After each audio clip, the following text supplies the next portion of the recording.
Time it's the spouse or it's the child or it's some loved one that's saying we're able to travel, he's able to go back to work. Get your life back. Get pain-free. Call QC Kinetics for a free consultation today. Boys, QC Kinetics, 816-412-6299. All 435 and state line. Call 816-412-6299. I have one extra commercial, then we're going. 816-412-6299. Hey, Kansas City, Stephen St. John here, wishing you a happy 4th of July weekend. Instead of igniting your fireworks, ignite the flames of passion between you and your spouse.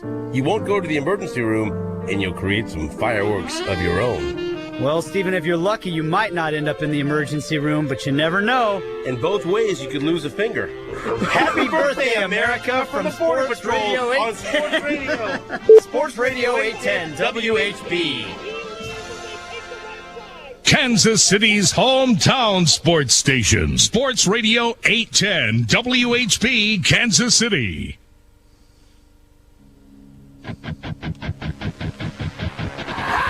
America's largest all-sports radio station presents the #1 motorsports show for 2 decades, Track Talk, brought to you by Lucas Oil Products. Here are the Racing Boys, Scott Traylor and Kirk Elliott. Good morning, everyone. Welcome to Track Talk here on Sports Radio 810 WHB, as well as RBN, the Racing Boys Broadcasting Network. I'm Scott Traylor. I'm still in the state of Washington as we attempt to move our way to the east to Belgrade, Montana, where we'll have our next race next weekend. This weekend, we're off with the Lucas Oil ASCS National Sprint Car Tour. And it's kind of quiet on Racing Boys this weekend. No video broadcast this weekend to speak of. Next week, we'll be picking it back up, though, so don't count us out. We're just very close at getting our next races underway, which will be with the Lucas Oil ASCS National Sprint Car Tour next weekend at Gallatin Speedway, Belgrade, Montana, just down the road from Bozeman, Montana. We'll be there both Friday and Saturday, July 9th and 10th. And then we'll have OCRS at Lawton Speedway on June 10th. That's next weekend, folks. So no live video for you on Racing Boys this weekend. One of the rare times we don't have video for you on the weekend. We've had quite a few rainouts, haven't we, Kirk? Yeah, we have. We had 2 of them this week. We were supposed to have a race on Wednesday night at Creek County Speedway. 4 inches of rain, I think, the night before wiped that event out. And then we were supposed to have an event last night at Tulsa Speedway, the new Tulsa Speedway with the Oil Capital Racing Series, and that got wiped out. So, yeah, a lot of rain down in the Tulsa area, so those 2 events wiped. But you know what that means, that we have no video tonight? You know what that means, Scott? What's that mean, Kirk? I'm going to the races tonight for a rare Saturday night. Yeah, because usually with live video, I'm here kind of making sure everything runs smooth and everything. But since we don't have any live video, I'm going to the racetrack. So which one are you going to tonight? I'm going to drive down to Monette, the grand, what do they call that? The grand lady? The grand old lady? Are you going to go down there? Never been there before. I've never been to Monette. Sooner action. Yeah. I'll take a camera, one of these little cameras with me down there, and why don't you take a Teradek with you, Kirk, and just shoot it? No, I fired myself from doing live video last year. Don't you remember? I think that race I didn't do a very good job of live video, so no. But if it's recorded, then I can probably handle that part about it. You mean if you take it down there and you record it, you can bring it back and you can fix all your mistakes. I can manipulate it and fix it. Yeah, if it's live video, I'm not good enough to do live video, Scott. I'm not. No way. No, I can't. I can't do that. You're just intimidated by it, Kirk. Well, the biggest problem is I don't see well. So and those sprint cars go fast, Scott. You know that. Yeah. Sprint cars go fast. Maybe if it was modifieds or late models even, I might give it a go. But sprint cars go too fast for me. Right. Hey, Kirk, I feel like I live in the state of Washington right now. Yeah, you're a resident. So register as a voter up there. I could almost, It is crazy. Our good friends here at the Tulip Inn, that's where we stay up here. It's like home to us now. We know all the people that are staying permanent residents in this hotel. We know all the people that work here, all the maids. We're getting to know them all by name. The manager, Kim, she's a great person. She's been helping us out with getting us, whatever we need here. So it's been a real pleasure trying to get these, just sitting out here and hanging out. Last night, Kirk, you will not believe what I did last night. You're going to have to go ahead and tell me because I'm not even going to guess. Last night, I hung out with Blake Hahn, Dalton Siegler, and we installed a motor into a pavement sprint car last night. A pavement sprint car? A pavement sprint car, of all things. And tonight, Blake and Dalton and I are going to go watch some wing pavement sprint car racing tonight. And what track would that be? I'm not sure exactly what the name of the track is, to be honest with you, Kirk. It's somewhere about 45 minutes from here, and I've never heard of the track. Haven't heard the name of the track, but we're going and we're going to watch some. We're going to watch some pavement racing tonight for the first time in a long time for old Scott. I like my pavement racing, so we're gonna enjoy that tonight. And Blake is going to race in this. No. We're just going down to watch some people that we know that are racing down there. I got you. Hang out with Barry Martinez and just kind of hang out with him and watch some good wing sprint car racing on pavement. Now, Kirk, these cars are quite a bit different than these. They're coilover cars. They're not a typical sprint car, and they get around these places pretty fast. So I'm looking forward to it. Remember when the World of Outlaws raced on pavement at Lakeside Speedway when Lakeside was pavement? Everybody does, right? Yeah. Unfortunately, that was when Doug Wolfgang got hurt. Right. World of Outlaws tried that pavement a couple of times, but they said, nope, we belong on dirt. Yeah. Well, looking back on it now, I guess we could all say that was a huge mistake, right? I mean, we look at what happened to Doug Wolfgang, and to be honest with you, Kirk, that was the beginning of the end of his career, right? I mean, wouldn't you say? He came back after that. He raced a few races after that, but yeah, it was. But I mean, did he win a race after that? I can't remember. I don't think he did. I don't think so. But he did race again after that. Somebody might remember that, but I don't remember. He might have won a race somewhere, but I just don't recall that happening. Thank God Doug Wolfgang is still with us, but that has to be one of the most frightening things I've ever witnessed in person. To be honest with you, I thought that was it was over. That was. You were there that day. Yep. Saw the whole thing from the suites at Lakeside Speedway, and when that fire came out, the biggest thing that was scary to me is when he hit the wall. The way he hit the wall coming out of the fourth turn, and they had just ended that hot lap session. They just waved the flag on that, and it was. And he made an extra lap. Made an extra lap. Yep. Right.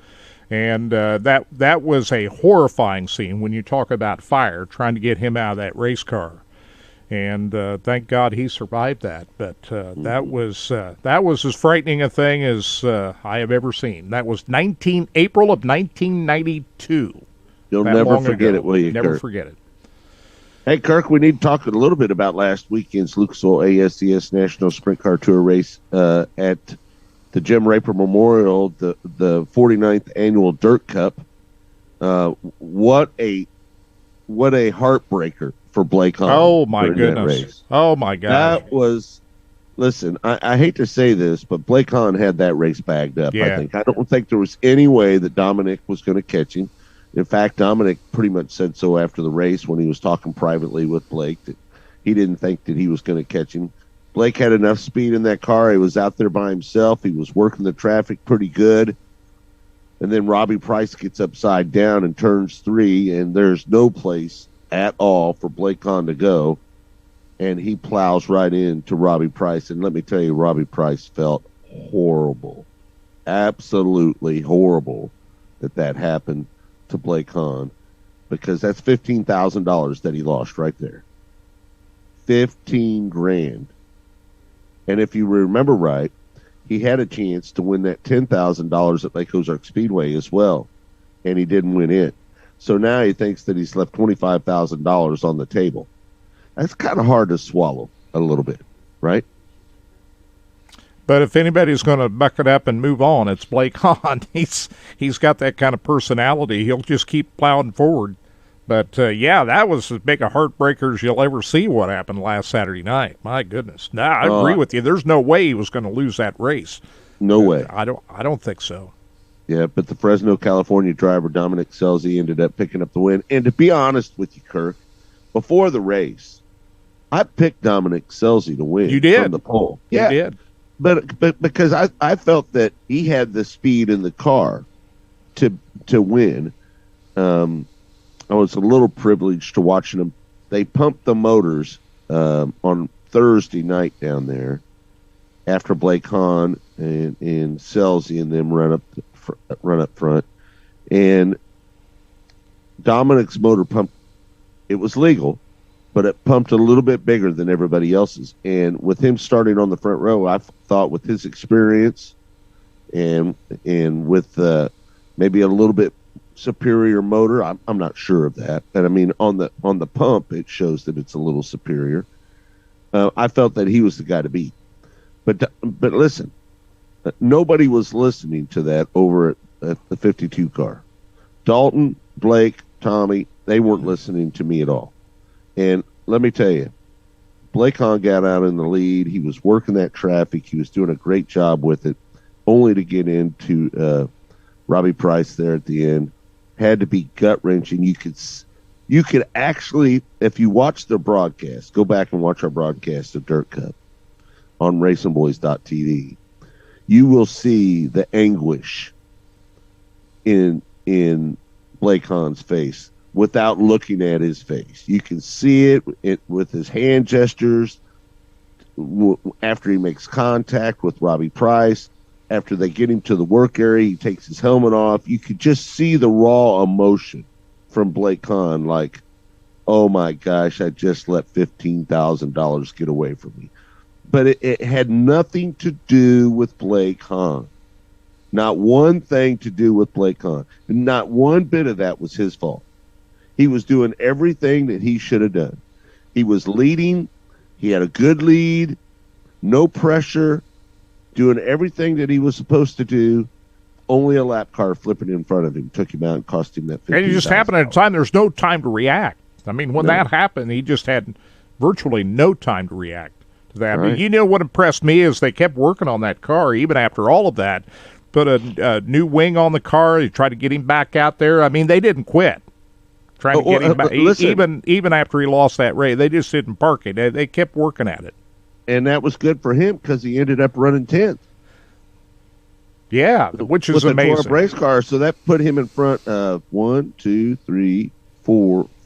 6 cars that were running at the race. That put him in front of 6 of those.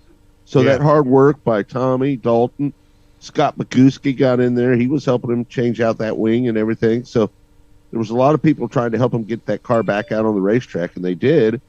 And it's a good thing, too, because now Blake Hahn, he's still the point leader. He's got a 16-point lead over Matt Covington. So it all really kind of worked out for him. Now, would he had a bigger lead if he'd won the race? Yes.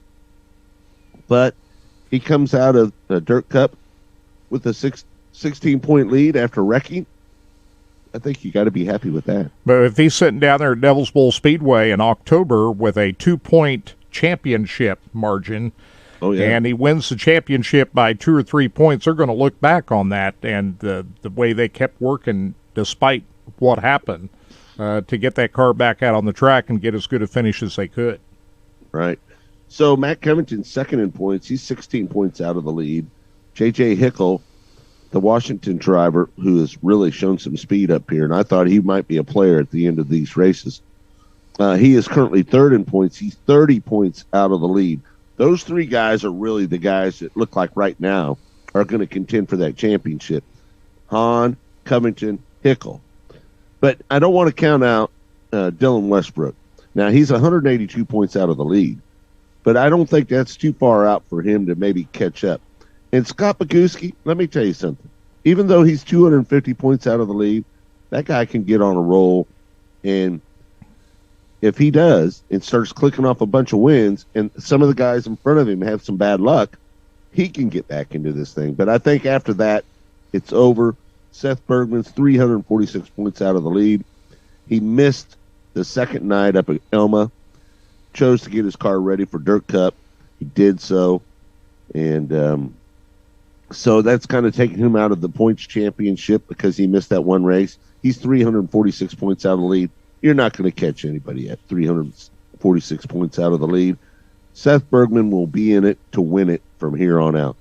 So keep an eye on him because he's going to be driving the wheels off of it.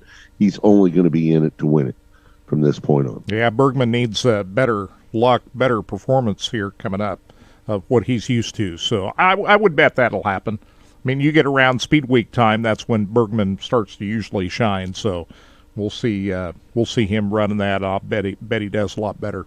Well, and listen, he didn't have a bad run on Saturday night either. I mean, he started ninth, he ran fifth. He didn't have the speed in the car to get up there and contend for the win, but he made some progress. He moved about halfway up from where he started, and he got him a fifth-place finish, so that was good for him. Let's hear from the winner, the big winner from the Dirt Cup last Saturday night. Scotty Cook spoke with Dominic Scelzi in Victory Lane.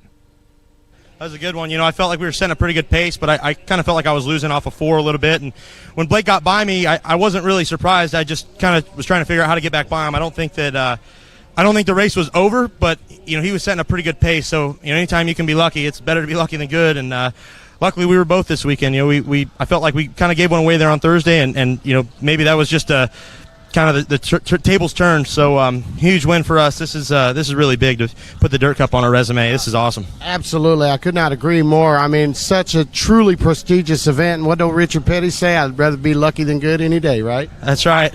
You know what? I may not have the best looks, but I got the most money in the pits now, so that's what matters. Man, how will this set you off? We know how momentum works in sprint car racing. How will this set you off coming into the Knoxville Nationals and for the rest of the season?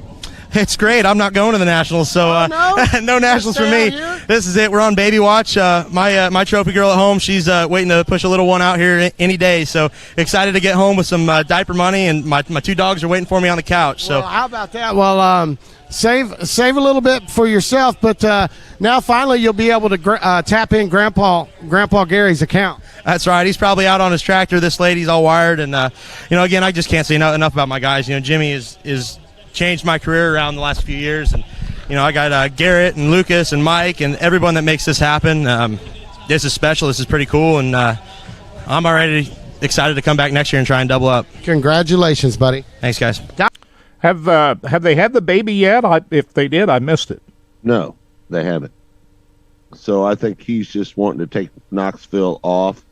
Can't blame him, And when you race as hard as Dominic Scelzi does, and you're out there and you're traveling, you're jet setting all over the place, trying to get to one race to another, I think it's like us, to be honest with you. This last week has been maybe one of the best things that we could have, to be honest with you, Kirk, because we're out here grinding away. We got Speed Week coming up here. We're going to do 9 cities in 10 days or whatever it is, 10 races in 11 days. So this is a good recharging of the battery, what's going on right now. And I think we're all geared up, ready to get to Belgrade, go to US 36, and then start Speed Week. We got a lot of stuff going on when we get back. So this has been a well-deserved, nice mini vacation out here, Kurt. Yeah, and we got the truck fixed. There was a little bit of issue with that, but it's all good now, right?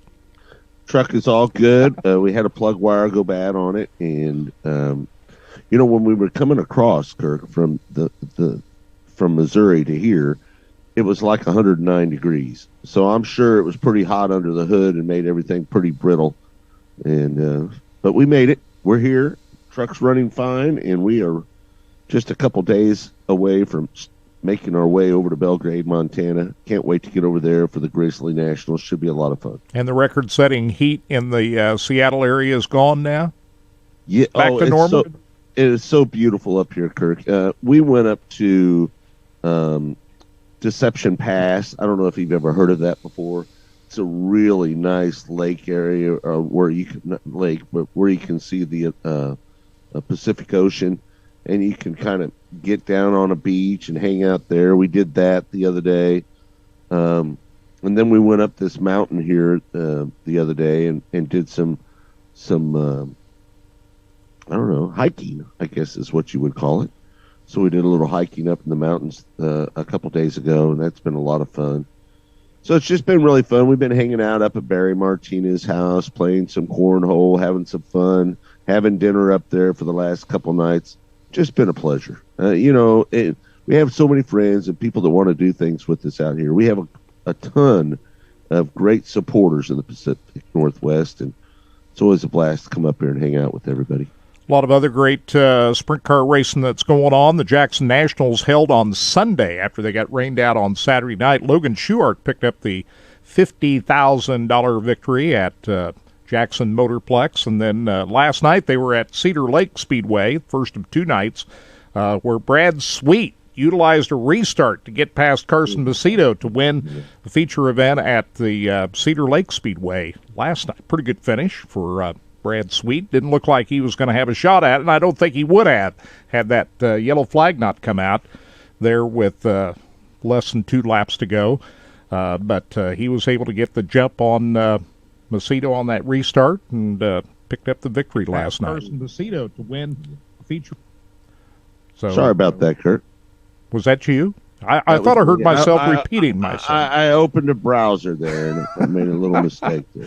Hey, Kyle Larson won 2 sprint car features this week at Pennsylvania Sprint Week, Grandview Speedway, and then, Scott, I think I saw one of the great sprint car races I've seen in a long time at Port Royal Speedway. By the way, they're going to be there tonight for Pennsylvania Sprint Week, but that was a dandy of a race that Kyle Larson won on Wednesday night. How about we talk about that when we come back, Kurt? We got Brandon Anderson coming up. I thought he was at 840. Let's try to push Brandon to 840 if we can. Yeah, let's come back and talk more about the sprint car races, and we'll call Brandon here coming up in the third segment. All right, we're going to take a break. When we come back, there's more fodder right here on Track Talk, and it's all brought to you by Lucas Oil Products, made in America, sold to the world. Track Talk. As your power steering pump ages, seal leaks may occur, causing the power steering system to lose fluid. Your power steering system may also develop an annoying squeal, and the steering may become more difficult to handle. By using Lucas Power Steering Stop Leak, you will stop the seal leaks, reduce slack in rack and pinion, eliminate the squeals and hard spots in your power steering system. It is guaranteed to stop seal leaks or your money back. Lucas Power Steering Stop Leak. It works. Firework Mania Superstore is now open with a huge selection at the best prices 3 miles south of Olathe on Highway 169. Stay cool and pick up all your fireworks in their air-conditioned showroom. They have the coolest thing you'll ever see, Pyro Scan. Just scan the barcode and watch the firework before you buy it. The Firework Mania Superstore is the nicest fireworks store in Kansas City. Look for the Gorillas 3 miles south of Olathe on Highway 169. Check them out online at firework-mania.com. Attention future canopreneurs, are you interested in learning how to become a successful business operator within the booming CBD industry? Then get ready. Leafy Learning is holding a free training class in the Kansas City area. At their free training class, you'll learn more about manufacturing, distributing, dispensing, real estate, and e-commerce. You'll also get educated on all the opportunities available and meet the right connections to get started now. If you have the desire, Leafy Learning is ready to teach you their formula for starting and running a successful CBD business that will allow you to tap into today's modern-day green rush. So if you're interested in becoming a canopreneur, text 816-474747 now to get your free Intro to CBD course and free tickets to a Leafy Learning training class. Text 816-474747. Seating is limited and reserve seat is required. Text 816-474747. That's 816-474747 and get your free course today. This is educational only, brought to you by Business Development Network. After receiving thousands of submissions, now it's time to turn it over to you for voting on the second annual Sports Radio 810 WHB ESPY Awards. Go to 810WHB.com to vote for your favorite moments, players, and coaches. Be sure to cast your ballot before voting closes July 6th at midnight. Get extra votes by sharing and using hashtag 810ESPYs. Winners announced July 9th. Go to 810WHB.com to vote today. Brought to you by Crucial Staffing. Hey Kansas City, it's Dustin Colquitt. Did you know that on average, Americans spend about 15 hours shopping for a car? That's almost 5 football games. If you have better things to do with your time and want to avoid stress, check out the concierge service at OneRequest.com. The OneRequest concierge team will find your car, negotiate the deal, review the paperwork, and arrange delivery. You got a trade-in? They'll handle that too. Experience car shopping made easy at OneRequest.com. Don't forget, that's OneRequest.com. Track Talk.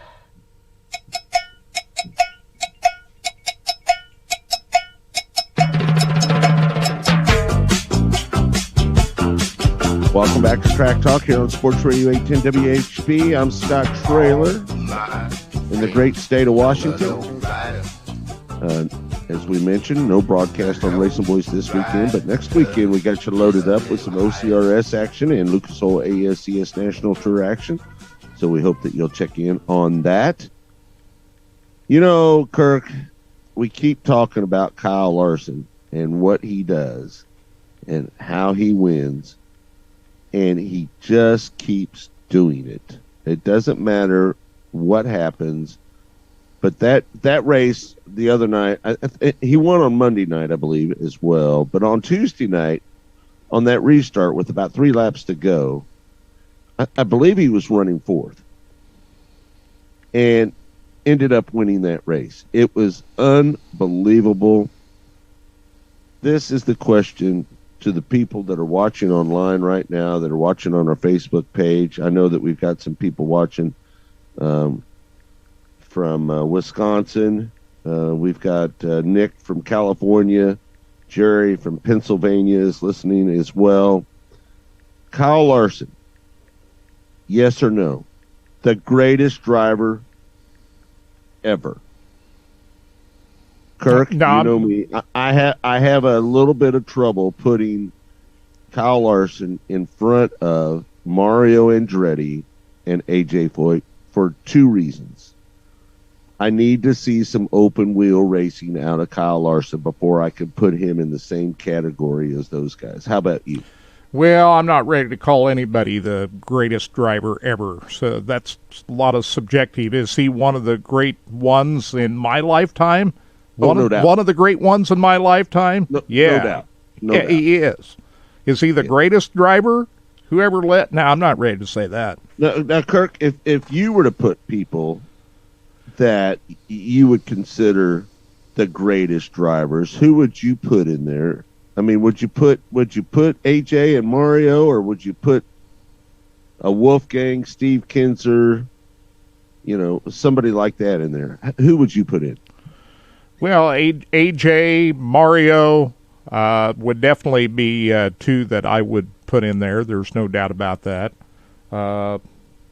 Richard Petty. I'd put Jeff Gordon. I'd put, there's probably Tony Stewart. Yeah, I think I'd put Tony Stewart in that category, although he didn't win as many big-time races as I thought he would during his career, although he did win 3 championships in NASCAR. So, and he was an IndyCar winner, too. Right. For me to put Kyle Larson in that group, he's got to go out and win championships. He's got to win more races. He's got to win championships. But is he the greatest driving talent that I've seen in my lifetime? Yeah. Is he the greatest among those greatest? Can I put him in that group yet? Not yet. I think he's got to go out and win championships before I can put him in the group of the drivers we talked about. I'm totally with you on that. Listen, when I watch him, I say, I've never seen anything like that, right? When you watch him drive, you go, oh my gosh, this kid does some remarkable things. And here's what we're talking about, folks. That move he made at Port Royal the other night, when he got the lead, The way he dives into the corner and makes it stick. You don't see a lot of drivers able to do that. Make it stick, but not only that, but able to come up on a slider and stay in front. You just don't see many drivers do that. No. That's special talent. Well, listen, we all know he's special, right? We all get that part of it. I mean, he obviously has a talent that not many people have, right? But you know what I'm starting to notice a little bit more about Kyle Larson is the way people race him. I noticed that in the beginning when he first started running with them, they would get up next to him and somewhat they would kind of lay down and maybe concede to him, right? Maybe not give it up or just give it to him, but kind of concede it to him because like, oh man, he's so good, I can't hold him off. But what I'm starting to see now is more and more of these sprint car drivers trying to race with him. And that's good. I think there was a few of them that were a little intimidated by him in the beginning, but I don't think that's going on now. I think there's a lot of these guys that are willing to get up there and try to beat him in racing. Seb Wise is one of those kids. I mean, you see some of these young guys, you know, trying to really muscle Kyle Larson. And I think the more he races with them, the more you're going to see of that.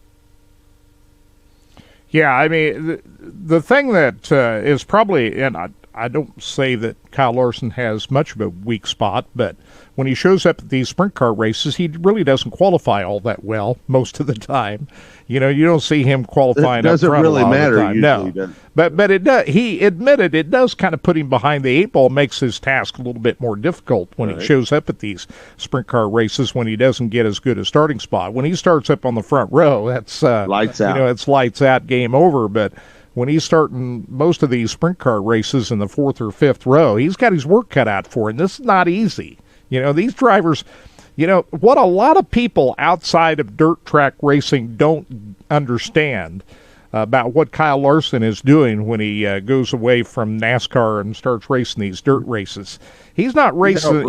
He's just not going out at some local Saturday night track and you know he's out running the very best. He's out there competing with the best of the very best in dirt track racing. I mean, this is not easy what he's doing out there. And you know, when you're battling with Lance DeWeese on some of these Pennsylvania racetracks and you just flat out running, that's pretty impressive. That probably even more impressive to me than what he's doing in NASCAR right now, to be right honest. Didn't you think the other night that Lance DeWeese might get up there and mix it up at the end of that race? Absolutely. He was coming. I think he started like 12th. I mean, he was coming up through there, and he got in front of Larson there at one time, and Larson was able to get back in front of him. But I don't think Larson was leading at that time when he got around him. No. He was like running fourth or something like third that. Or fourth or something. But DeWeese was coming from way back in the field at Port Royal Speedway, and so you know the fact that there was no yellow flags in that race at Port Royal, and for him just to absolutely run down everybody in that field and win, that was pretty special. Yeah, Steve says Kyle Larson is a great driver, not the GOAT yet, but maybe someday. Yeah, we're not ready to claim him the greatest driver ever yet. Mm-hmm. and you know, the biggest thing that worries me is, especially when he goes out and runs a lot of these sprint car races, is just be safe, Kyle. You know, don't get hurt. Right. That's you know who's saying that every day. Rick Hendrick. Rick Hendrick. Right. How nervous is he going out there seeing his big-time driver going out there racing these sprint car races? You know, he had to be thrilled to no end if he were watching the video of that race at Port Royal the other night. Right. Yep. Oh, Rick, he's listening in from Florida. We appreciate you, Rick, from listening in Florida. Again, we've got people all over the country, PA, California, Wisconsin, hanging out with us on the show today. We appreciate all of that. Kirk, on our local scene level, really not much going on this weekend. We got a big race down at Central Missouri Speedway. Tom Wilson Memorial this weekend, right? 21st annual Tom Wilson Memorial is Saturday and Sunday, tonight and tomorrow night. It's going to pay $5,000 to win that modified race tomorrow night. I'm going to end up down at CMS on Sunday night. So I'll go to Monette tonight, and then I'll head to CMS tomorrow night. How about that for a weekend? How about that? That'd be pretty good. I'm going to go to a pavement race tonight, so that's going to be a lot of fun. Kirk, let's talk a little bit about Tom Wilson Memorial because, you know, as most people know that have been following this show for the last 20-some years, Tom Wilson was my original partner on the air, and he was with me for just a little under 2 years in the beginning when we started on KCTE 1510 back in the day. And Tom didn't make the move over to 810 with us at that time. He chose to go another direction, and we split up, and I did the show there for a little bit by myself. And then about 8 months after that, Kirk Elliott became my partner. And you've been my partner for how many years now, Kirk? 21 years. How about that? Crazy. Isn't that nuts? And when I asked Kirk to be my partner on the air, what'd you say, Kirk? I have to think about it. Yeah, I got to think about it. See, you had a reputation, Trailer. You know, I'd watched you race out there before I even met you. And I'm thinking, you know, this is the bad boy out here. He wears the black hat. I don't know whether I need to get mixed up with him or not. Well, the show was a little different back then, too.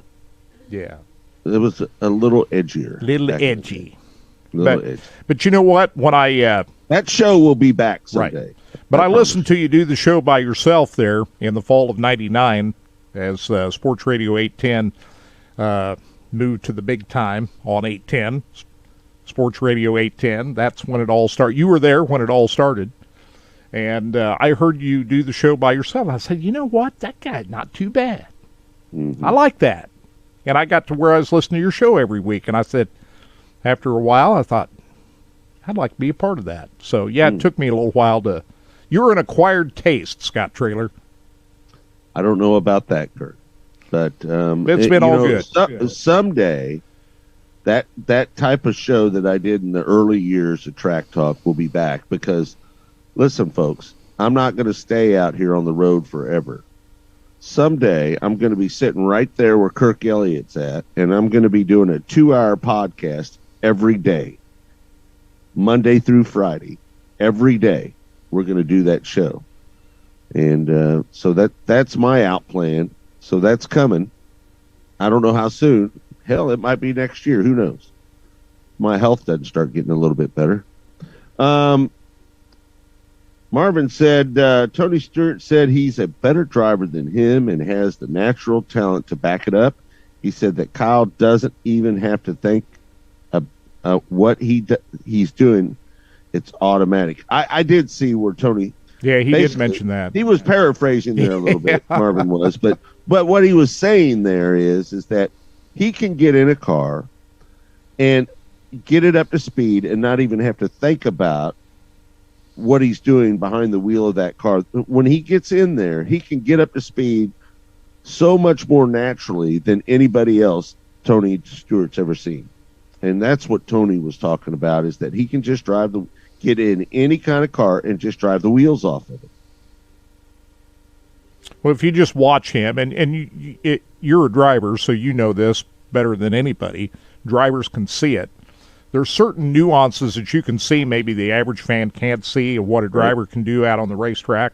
Larson is doing things out there right now that you just have. A lot of times I haven't seen in my lifetime of what he can do with the race car and the car control that he's got, and the way he can, on the dirt track, the way he can pull sliders on people or something I haven't seen.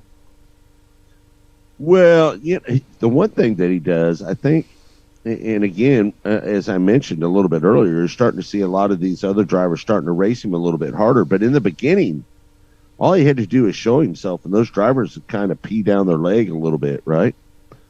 And they kind of concede the position to him because they just felt like he was too good for them. But we're seeing less of that now. We're seeing more drivers trying to race him hard, and that's what we need. And Lance Deweese was one of those guys the other night, right? Right. I mean, I thought Lance Deweese was going to get right up there and be in the middle of it before it was all said. And most anybody else, Deweese would have got around him. Right. Most, I'd say everybody else, Deweese would have got by him. Mm-hmm. No, I agree. All right, Kirk. Well, we'll take our final break here in hour number 1. And don't forget hour number 2 exclusively on our Facebook page, Twitter, and YouTube. You can watch it on all 3 of those platforms. But coming up next is a guy that's going to be racing down at Monette tonight with the Sooner region. The point leader of the ASCS Sooner region, Brandon Anderson, joins us next right here on Track Talk.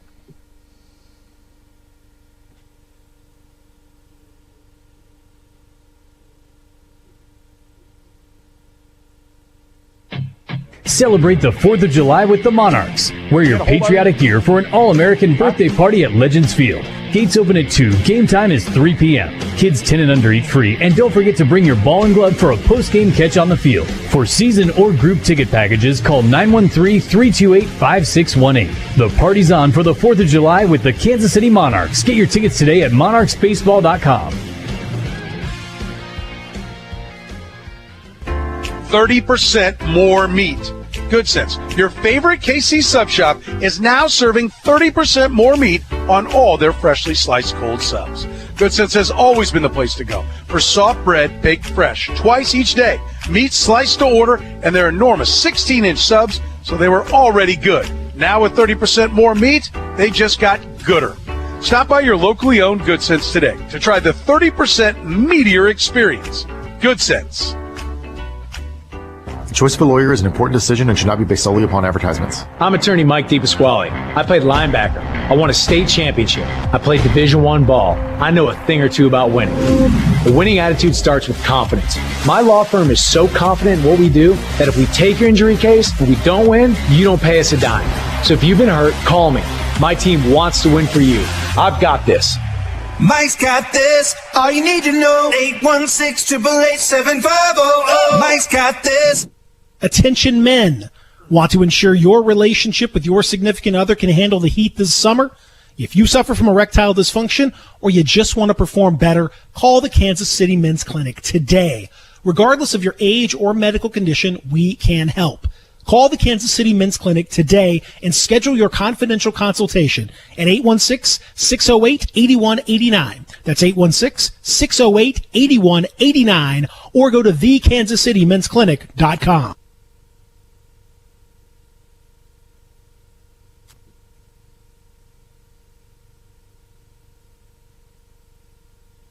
By adding Lucas Transmission Fix to your transmission, it cleans and lubricates sticking valves for proper shifting, renews worn bands to stop slipping, stops seal leaks, will not void new car warranties, contains no harmful solvents. Lucas Transmission Fix. It works.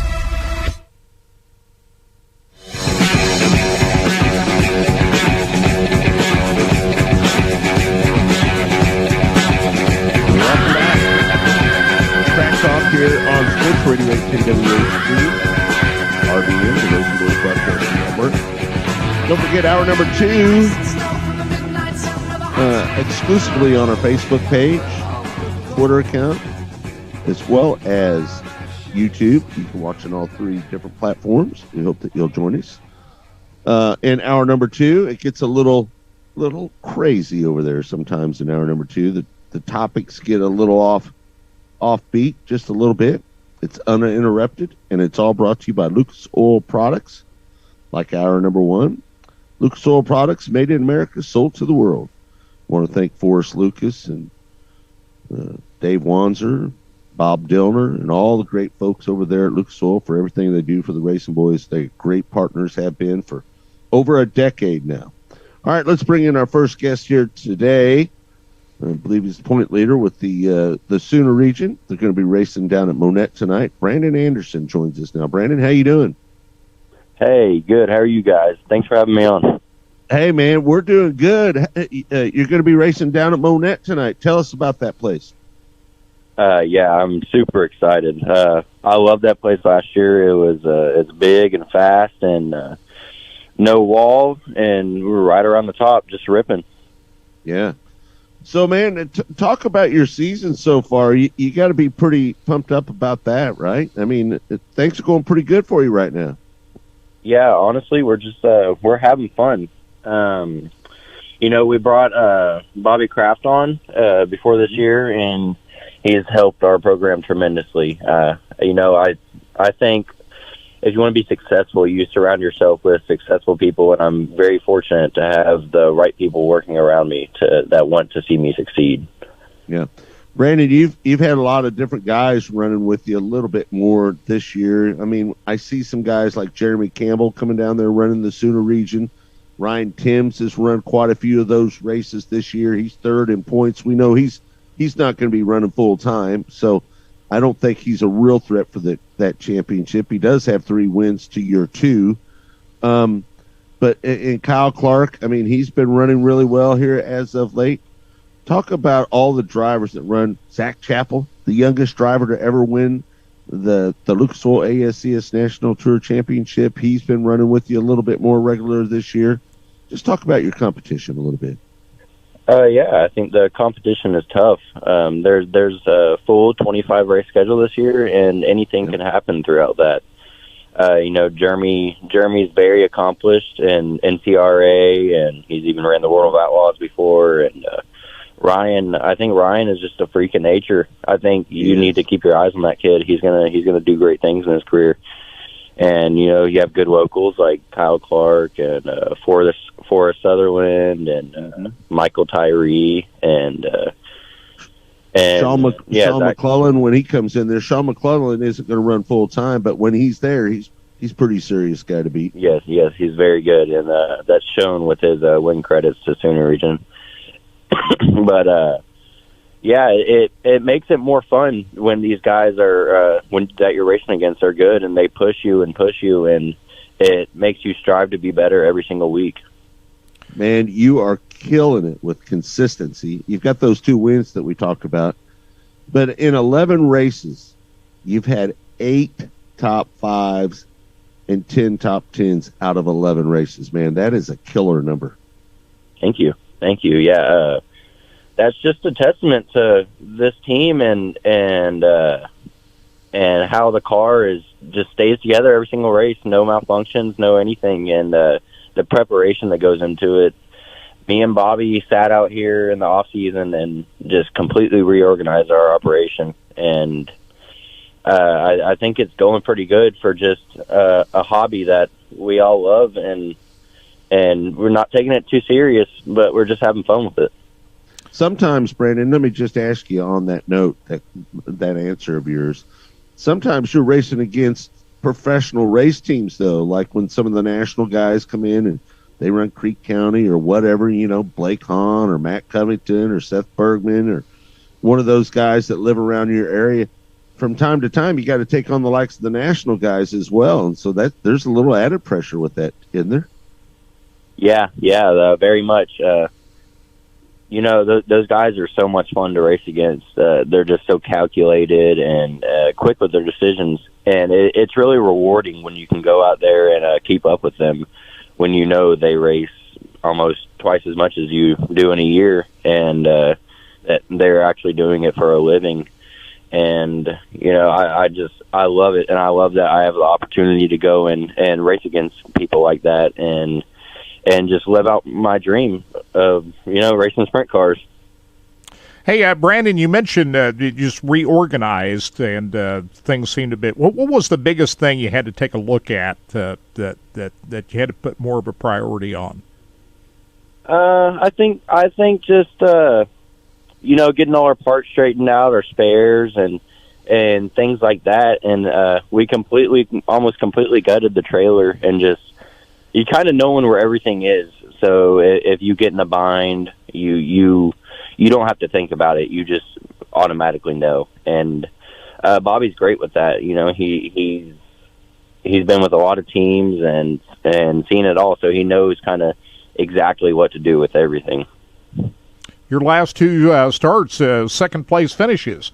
You debuted that new Tulsa Speedway here a couple of weeks ago with a second-place finish at 81 Speedway. You also finished second. I want to ask you about that new Tulsa Speedway. There was a little bit. The only dust that I could see was coming out of the fourth turn. It was a little rough video, over there, but just to kind of talk about that racetrack. Yeah, I think the track has potential. I hope that it can succeed and live up to the name of the old Tulsa Speedway. And it was a little dusty in the heat races, but they definitely got it straightened out for the future. And it sucks that we were first loser there. I wanted to have my name in the history books, first winner of the new Tulsa Speedway. But hats off to Danny Smith. He drove the wheels off of that thing, and I think on tracks like that, and kind of not knowing what to do since it's new, old and wise beats the new kid on the block. So congrats to him. And the track was really it was magnificent for the future. Yeah. Brandon, do you think there's a day? I mean, I don't know your situation work-wise or maybe opportunity-wise. Would you like to try to be a full-time sprint car driver? Is your job in the way of that? Your family in the way of that? I mean, is that something you would aspire to do? Is to be maybe an ASCS National Tour driver someday? Yeah, totally. I think my ultimate dream is to own my own operation and kind of pick and choose where I want to race. I think that would be super rewarding and feel great to know that everything's in your hands and that you created this whole beautiful moving operation. Right now, I'm working at my parents' business, Permastone. I'm programming jobs for our machine to cut some countertops out, and just kind of doing whatever I can to help around there, and hopefully I can turn that into a future. And but racing is still a very huge part in our life, and it's been there throughout generations and generations in our family, and I would like to keep it that way. Brandon, how old are you? I'm 18 years old. You're 18. You've got plenty of time to make it, buddy. Yeah, you got the world out. Yeah, you're 18 and you're looking at Ryan Timms as a little kid. He is a kid. He's 14. Hey, but the thing about it is, you've got till you're about 27, 28 years old to make a name for yourself in racing. That's about when the clock starts running out, when you get about 27, 28 years old. So you got plenty of time here, Brandon. Yes, sir. So, are you going to do anything besides sprint car racing? Are you going to do any midget racing or do anything like that, Chili Bowl stuff? Not in the near future. Hopefully I can catch some eyes and do good enough that people want to put me in their car. And right now we're gonna focus on our operation and kind of save up for that, and instead of going and renting a ride for the Chili Bowl or whatever you would do for that, and just kind of focus on our program. Now, when you have the plans to do this, call your own shots, own your own team and everything, is that mean you would go full-time racing, or you still be involved in the business and still do that? I would still be involved in the business. I would like to be able to go pick and run, big money shows and stuff that you can have fun with. I think like a great example of that is Jonathan Beeson. He's a very great racer. Everybody knows that, and he still runs his business, but he can still have fun with racing on the weekends whenever he wants to. Yeah. But, Joe B. Miller is another one of those guys, runs his business and still races as well. So, yeah, it can be done. We see a lot of guys do it. Well, hey, Brandon, we appreciate you taking the time to join us here on Track Talk, man. And congratulations on a stellar year. We wish you luck the rest of the way. Hopefully you end up winning that championship down there. And after you do, we'll have you back on again. How about that? Oh, yeah, thank you. I want to thank the whole Racing Boys organization. They do a lot for the sport, for sprint car racing and ASCS, and it's great that people have another option to watch the races, and they can sit at home and enjoy it. And I want to thank you guys for having me on the show. I appreciate it. Good job. I can't wait to get down there and see you race tonight. Yeah. Yes, sir. Good job. Yes, sir. All right, Brandon. Thank you so much. All right. Thank you. Thank you. Bye-bye. There you Good have kid. it, He was Brandon younger than Anderson. I thought. Yeah, 18. Yeah. And let me tell you, man, he's doing pretty good in the points too. You know, Yeah. You think about that. I think he's got a good chance of winning the championship here with the Sooner region. So we'll just have to see how it all works out for him. By the way, Austin O'Neill is the points leader in the Racing Boys ASCS Warrior region right now. I like as that. he is leading Garrett Gunnar Ramey. Gunnar Ramey is running in second place in the current Warrior region point standings. Wouldn't that be? I mean, listen, Austin has had some horrible luck here so far this year, but wouldn't that be cool to see him pull off that championship? He is tied with Gunnar Ramey, Kirk. So let's make that clear. Gunnar Ramey and Austin O'Neill are tied for the points with 767 points apiece. But I believe because of his finishes, he's got one more top 10, or no, he's got one more feature. I believe that's what puts Austin O'Neill in front of Gunnar Ramey, is that he has one more event. The equal amount of points, yeah. So yeah, Gunnar Ramey's run 6 events. Austin O'Neill has run 7. And I think that's the tiebreaker, is that he's ran more events. I just want to see Austin run the rest of the season clean. No, we've had enough flips for the year. We don't need him to tear up any more stuff. So that's, just get a good run. And, the wins are coming for Austin. Hey, listen, there's no doubt about it. They're coming. 2 minutes, fellas. All right. Last night I was talking to Blake Hahn about Austin O'Neill, and he said, man, that boy is driving the wheels off of that car. He is driving hard, harder than he's ever driven. So, Austin, if you're listening to the show, your friends from Oklahoma, they think you're driving the way you're supposed to be driving, hard. And that's what you got to do, man. Yeah. And sometimes when you drive hard, you tear up stuff. And I think it's only a matter of time. He's going to find his way to Victory Circle. And once he Oh, does, for sure. it's going to be like his dad. He's going to win a lot. So yeah, no that's doubt. what I thought. Oh, by the way, congratulations to C.J. Leary. He won his second straight USAC National Sprint Car feature last night at Putnamville, as he and Jake Swanson had a classic battle last night. I thought Swanson was going to be able to hold him off, but Leary got around him for the win. Last night they're going to do it again, 40-lap feature at Lincoln Park Speedway tonight. Mm-hmm. All right, we're going to take a break at the top of the hour. We want to thank everybody for listening in here on hour number 1 on Sports Radio 810 WHB. Don't forget hour number 2. You can watch it exclusively on our Facebook page. That's Racing Boys Network, at Racing Boys on Twitter, and Racing Boys on YouTube as well. We're going to have a good show. Lee Spencer's going to join us. We'll be talking dirt track racing with her, as well as everything else in NASCAR and what's going on. Should be a good second hour. We hope that you'll join us. 30. Kirk? I was just going to say, Knoxville, next Friday night, the trucks at Knoxville Raceway. You can buy tickets. Go to racingboys.com. Gosh, Kirk, I could almost make it. That would be nice. All right. You might be able to do it. We'll see 15. you hour number 2 right around the corner. We hope that you'll join us. For Kirk, I'm Scott. We'll see you then.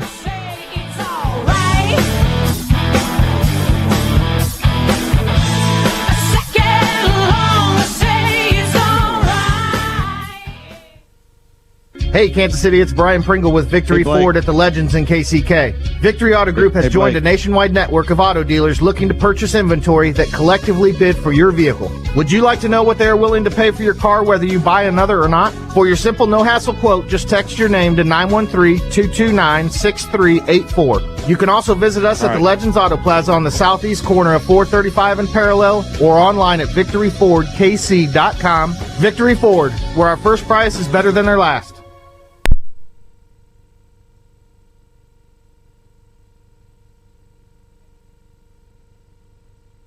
Of your car and its expensive components.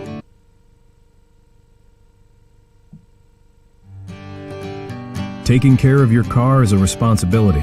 It ensures the long life of your car and its expensive components. That's why Lucas Oil takes automotive protection so seriously. Lucas heavy-duty oil stabilizer bonds with motor oil to shield engines from heat and wear. So take pride in caring for your car and pass that pride and knowledge to the next generation for years of smooth, reliable driving. on the long road ahead. Trust Lucas Oil. It works.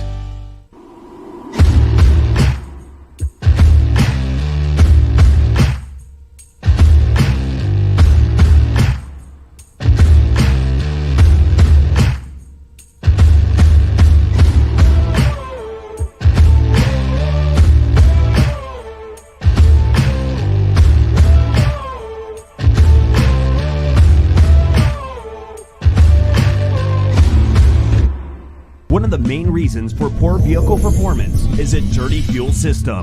It can cause decreased fuel economy and actually do harm to your engine over time. By adding Lucas Fuel Treatment to your vehicle, it cleans and lubricates the entire fuel system, pump, carburetors, fuel injectors, and valves as you drive. It also improves your vehicle's performance. It's a non-solvent product designed to protect both gasoline and diesel engines.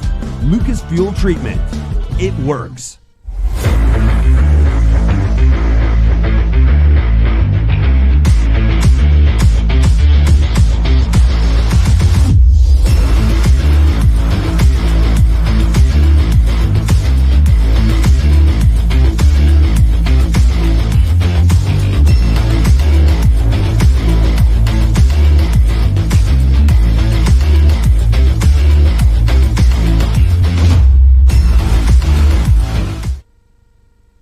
Rod End Supply is involved with a variety of motorsports as well as industrial applications with many different types of products. Since 1989, Rod End Supply has provided superior products priced competitively. Whether you're racing at the circle track or drag strip, rock climbing, or going off-road, Rod End Supply has an assortment of rod ends, radius rods, and specialty products to keep your equipment moving. Rod End Supply's experienced staff is ready and willing to help you with your needs. Their promise is to continue to provide a superior product with superior service so you can stay in front of the field no matter what it is. To learn more, go to rodendsupply.com. Spirit Specialty Sportswear in-house. We do all of the screen printing, all the embroidery.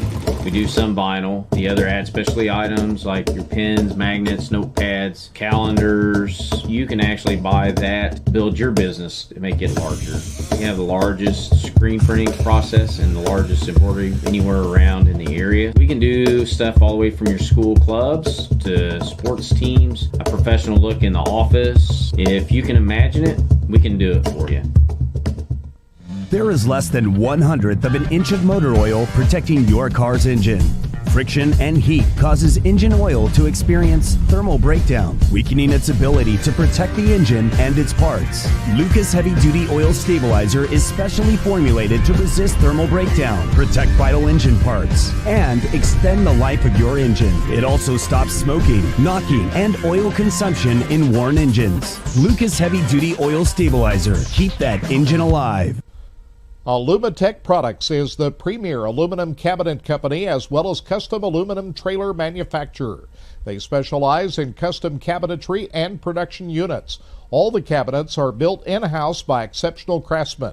Alumatech Products also offer truck caps that are built from the ground up, starting with a framework all the way to a complete build. The folks at Alumatech are driven to produce quality, long-lasting products through innovative design to best suit you. For more information, go to alumatechproducts.com. Missouri's must play getaway. Osage National Golf Resort. 3 9-hole courses to choose from at the Lake of the Ozarks in the Osage River Valley. Stay and play packages in our first-class condos. A beautiful clubhouse complete with pro shop and exercise facilities. A large pool for relaxation and families. The Eagle View Sports Bar and Grill. Great wedding facilities. Go online and make your tee time today. Race fans, the National Sprint Car Hall of Fame and Museum is open 7 days a week, year-round, for you to come in and check out all of the wonderful race cars on display in the museum. And our online store at sprintcarstuff.com is open 24 hours a day for you to check out everything that we have in stock for sprint car fans. Whether it's for a birthday, anniversary, or Christmas, SprintCarStuff.com has it all. That's at the National Sprint Car Hall of Fame and Museum in Knoxville.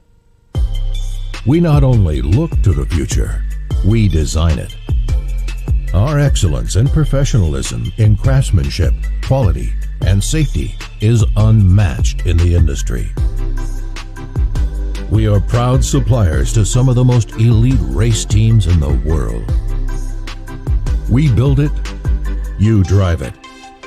We are here to help you win. Next to your vehicle's engine, your transmission is the most important component of your car.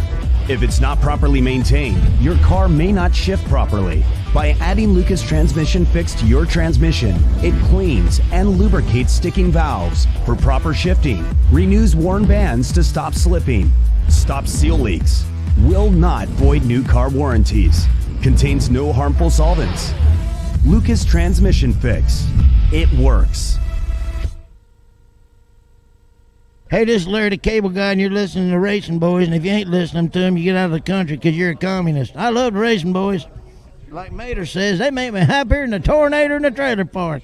You know the funny thing about that is, the Larry voice and the Mater voice are exactly the same. Get her done! Welcome to Hour 2 of Track Talk on the Racing Boys Broadcasting Network. Brought to you by Lucas Oil Products. Made the world. Here again are the Racing Boys, Scott Traylor and Kirk Elliott.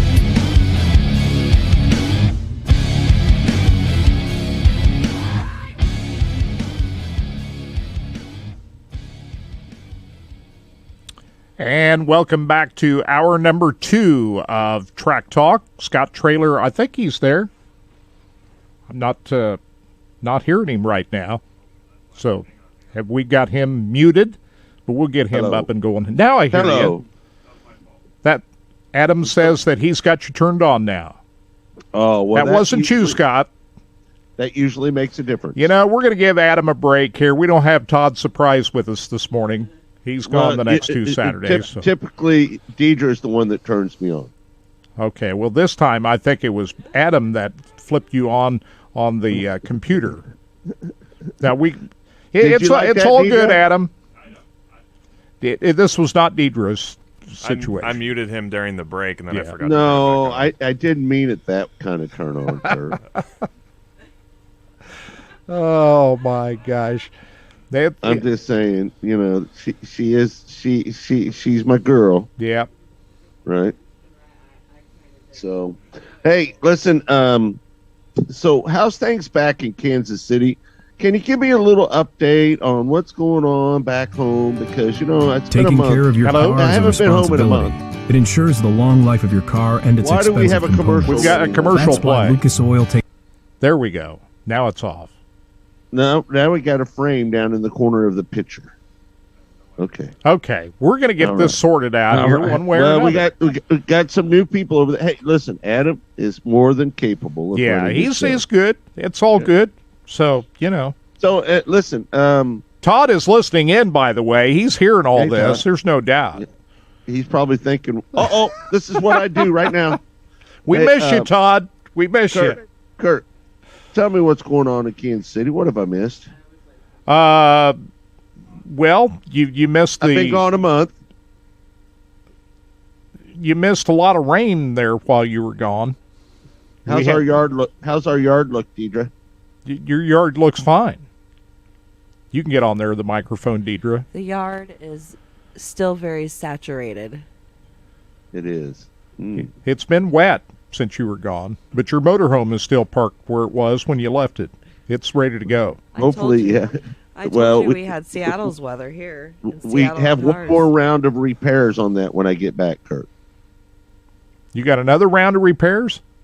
I got to get that. I've got to get that circuit thing put in there so the slide will slide. Okay. Yeah. Boy, we've Remember. spent a lot of money on that thing, haven't we? Well, they won't be much longer. I'll tell you that. You get it all. Anything that needed to be fixed is fixed now. Well, at the Or very will be. least, we'll just get rid of it at the end of the year. Well, it's all paid off now. We paid it off, right? Now, we don't owe anything on it. That's for sure. Yeah. That's one good thing about me and you, Kirk. We don't have a lot of debt. Except that truck you're driving. That's about Other it. than the truck, that's the only thing that we've got, right? And oh boy, is that thing expensive. Oh man. Well, it's a necessary thing you got to have. So You got to have it, right? So, hey, so anyway, Kirk, what's been going on the? I want to make sure that our local tracks. What's been going on with our open wheel racing around the local scene? Well, we had the Oil Capital Racing Series. They were supposed to be in action last night down at Tulsa Speedway. That's been some pretty good action in that series. We've had a lot of different winners. Listen, OCRS, just so folks know, OCRS, the Oil Capital Racing Series, is one of the best kept secrets in sprint car racing. I'm telling you. Yep. Now, it might not be national tour quality caliber cars week in and week out, right? But they put on a hell of a race, and they've got guys like Zach Chappell that run down there.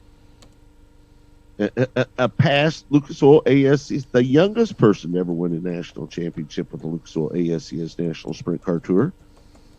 And they've got a ton of drivers that can compete for the championship down there with Zach Chappell. So, folks, if you ever get a chance, take a little bit of time. If you are a RacingBoys.tv app subscriber, or .com for that matter, again, folks, just go over to the app, reset your password. You can watch everything right over there on the app, right? We've got it set up for you to do that.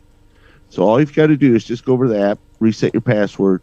You're locked in on the app if you're buying now, right? But the thing about it is, go over there and check out OCRS, because if you do, you're going to see some great sprint car action. I mean, excellent sprint car action. Kirk, you've been watching a lot of these races. Those fellas over there that race with the OCRS, they put on a good show. Yeah, it's good product. There's no doubt about it. I mean, it's limited on the, some of the other sprint car series, but the racing is terrific. I mean, the competition level, they've had different winner almost every race down there, so the action's been pretty competitive. Also, we've had almost a different winner.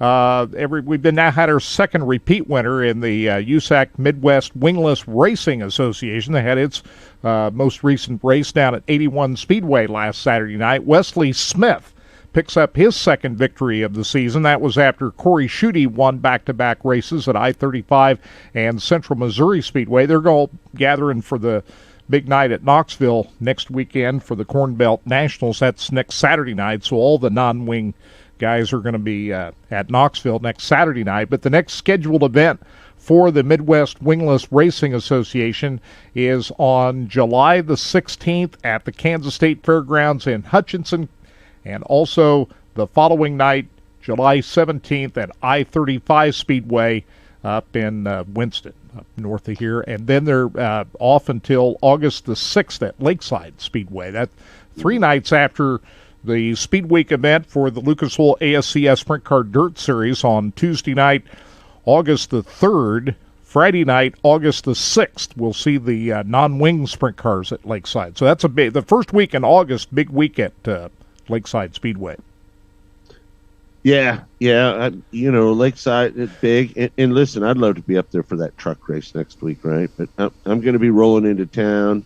I've got to go to my cousin's funeral. I will not be at Belgrade next weekend. The girl's going to take care of that broadcast. I'm going to be back home, going to celebration of life for my cousin Mark, who passed away a few weeks ago. And I need to be there for that because he was very close to me and my mom. So I'm going to be back there for that. So I'm going to fly out of Bozeman, Montana next week. But who's to say that I can't make it up there late on Saturday night after we get done with the visitation and the celebration of life that afternoon? It's very possible that we could get up there. I'm not sure. That would be fun to go up and watch, though, up there at Knoxville. Yeah, that's going to be a big weekend at Knoxville next weekend. Yeah, I'm trying to get this straight. We got Deidre here this weekend. She's going to be on the road, and you're going to be here next weekend. How about that? That's flip-flop. You're going to be with me in the studio next week? Is that the way that's going to work? Yeah, I'll be in studio next week. And Deidre's going to be on the road. And Deidre will be on the road, so we'll need Ryan next week. Back and forth. Kelly says on the chat room in here, I want to get this in. She says, you are a car owner, can put any driver in the prime of their career in your ride. Come on. It is Young Money, hands down. No doubt. if I had to pick one driver out there, and only one driver to drive for me, it would be Kyle Larson. You are correct, Kelly. Yeah, if you had to pick one driver right now, absolutely. A current driver. Yeah. Yeah, Kelly yeah. also said Larson is a promoter's godsend. Packs every venue he appears at. Oh, maybe this is Greg O that's saying that. Well, listen, you are correct. If the word is out that Kyle Larson is going to be at your racetrack that weekend, you're going to pack the house. He's money. He's young money. He's making money for the promoters as well. So he's drawing a big fan base now, isn't he? I am not going to argue with anything that you said there, Greg. I'm not going to argue with any of it. I would hire Kyle Larson, first person I would call. If I had all the money in the world and money wasn't an issue and you could afford to pay Kyle Larson to drive for you, he would be my man. And let me just say this. I'll take it one step further. If I was going to hire a crew chief, Paul Silva would be the crew chief that I would hire. There's only two crew chiefs that I would really look at to hire. I think I would probably go. Philip Dietz is a very. I was going to mention his name. Phil Dietz is really, really, really, really, really, really good. Yeah, but I'm not sure I'd pick him over the other. To be honest with you. How about Trent Owens? No. Trent Owens. No, he's a NASCAR guy. Yeah, you got to get. Paul Silva, in my eyes, I will tell you this. I know Paul pretty good. And, we traveled up and down the road a few years together, and we got to know each other pretty good. And I don't know if there's anybody more intense, more in tune with what's going on and what makes a car click than Paul Silva. I think Kyle Larson is the greatest driver we have going right now. Hands down, no doubt about it. He is the driver right now. But I think a lot of the reason he's the driver is because he's got Paul Silva. Listen, have you ever seen Paul Silva help anybody that wasn't fast? Rico. Yeah. I mean, you just go back. Shane Stewart won 2 championships with the Lucas Oil ASCS National Sprint Car Tour. Look at all the success they had up at Knoxville. 4 straight 360 Nationals wins. Right. 5 total. I'm just saying. Paul Silva, in my eyes, is the number 1 crew chief in America right now. And I think Philip Dietz would be right there with him. I think, Jimmy Carr, right? I mean, he's doing great. He's a white old veteran. And I'm sure I'm forgetting some people out there. Wayne Purdy. Look what he's doing with Zeb Weiss. I mean, it seems like they're having some pretty good luck. Wayne Purdy was a ASCS National Tour Crew Chief of the Year winner one year. So, it's just a matter of who's your poison, I guess. But I think if I was to pick any one driver, obviously it'd be Kyle Larson. Well, obviously. No doubt about that. What do you think, Lee Spencer? What do I think about you guys just came on? I did not hear the conversation prior to just asking me. Talking about great drivers. We were just talking about some of the drivers and who you would hire and if you were looking for a person to drive. But, I know that we talk about how great Kyle Larson is. And listen, if you're going to go out and you have the resources, you can hire one driver, and that one driver would sign for you. It'd be Kyle Larson. Everybody would sign that guy up, right? But if you had a sprint car team, I think what's important if you were going to hire Kyle Larson as your driver is that you got to bring Paul Silva with you, because Paul Silva, in my eyes, I will say is the best crew chief in sprint car racing, with the exception of maybe Philip Dietz in the 41 car. I think Philip Dietz, because it doesn't matter who gets in that 41 car, that car goes fast, right? But absolutely. But me personally, if I'm going after somebody, I look at everybody that's ever driven for Paul Silva has been fast. And I think that if I had to pick my crew chief, who would you pick? Would it be Philip Dietz? Would it be Paul Silva? Is there somebody else out there that you might pick over the rest? Absolutely not. And I think Larson's been very, honest about that. Just the fact that his success is not just him; it's the teams that he's been with. Whether it's Paul, doing the open wheel stuff, the team he's with in late model, or the current situation he's with in Hendrick Motorsports. He said, I'm the guy behind the wheel, but I'm right now I am with top of the line teams, and it's making all the difference. And I think we're seeing that right now. Yeah. Do you think there's any opportunity for a guy with a brilliant mind like Paul Silva to move on to the NASCAR ranks? Do you think anybody's ever reached out to Paul Silva and said, "Hey, listen, we like how you do your thing over there. Would you be interested in coming over here and looking?" Do you think there's any fodder going around about crew chiefs at the sprint car level? Well, he was at Pocono, but I just don't see him giving up his day job because he's just so good at what he does. And, you've seen people leave different places. I mean, Frankie Kerr is a perfect example, right?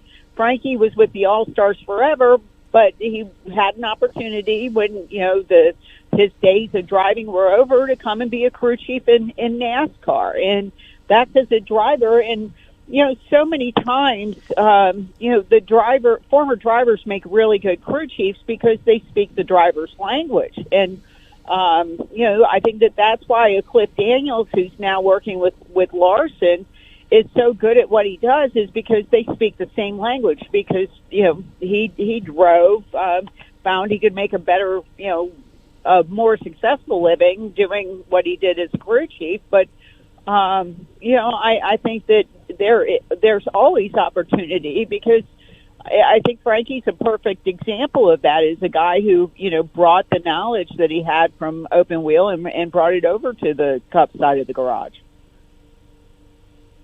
Are you in Wisconsin this weekend? I am in Wisconsin. We are on our way to Road America, where they're supposed to have over 100,000 people. So we were going to try to get there a little bit early, and because I've never been there. I've been to Slinger Speedway, but I have not been to Road America. So we're leaving a little bit early to get a lay of the land. Hey, I want to step back to that Larson race on Tuesday night. Did you see that? He was running fourth. It was Wednesday night, right? Yeah. Or Tuesday night. He ran Tuesday and Wednesday, right? Yeah, I know, but the Tuesday thing was spectacular, the way he came back. I think he was running fourth with 3 laps to go. That yellow comes out, and he ends up winning the race. Is that crazy or what? Yeah, that was at Port Royal Speedway on Wednesday you're talking about, right? Yeah. Yeah. Well, I think, and I said this to Reed, I said the last thing the leader wants to see is a restart with Kyle Larson and an opportunity to, just really stink up the show at that point, because I don't think that there's anybody better on restarts than Kyle Larson. And every time there was a caution, that's just one more opportunity for him to gain positions, and he did. And he is that good. He is just that good. And but there was no restart in that race at Port Royal. He just ran them down.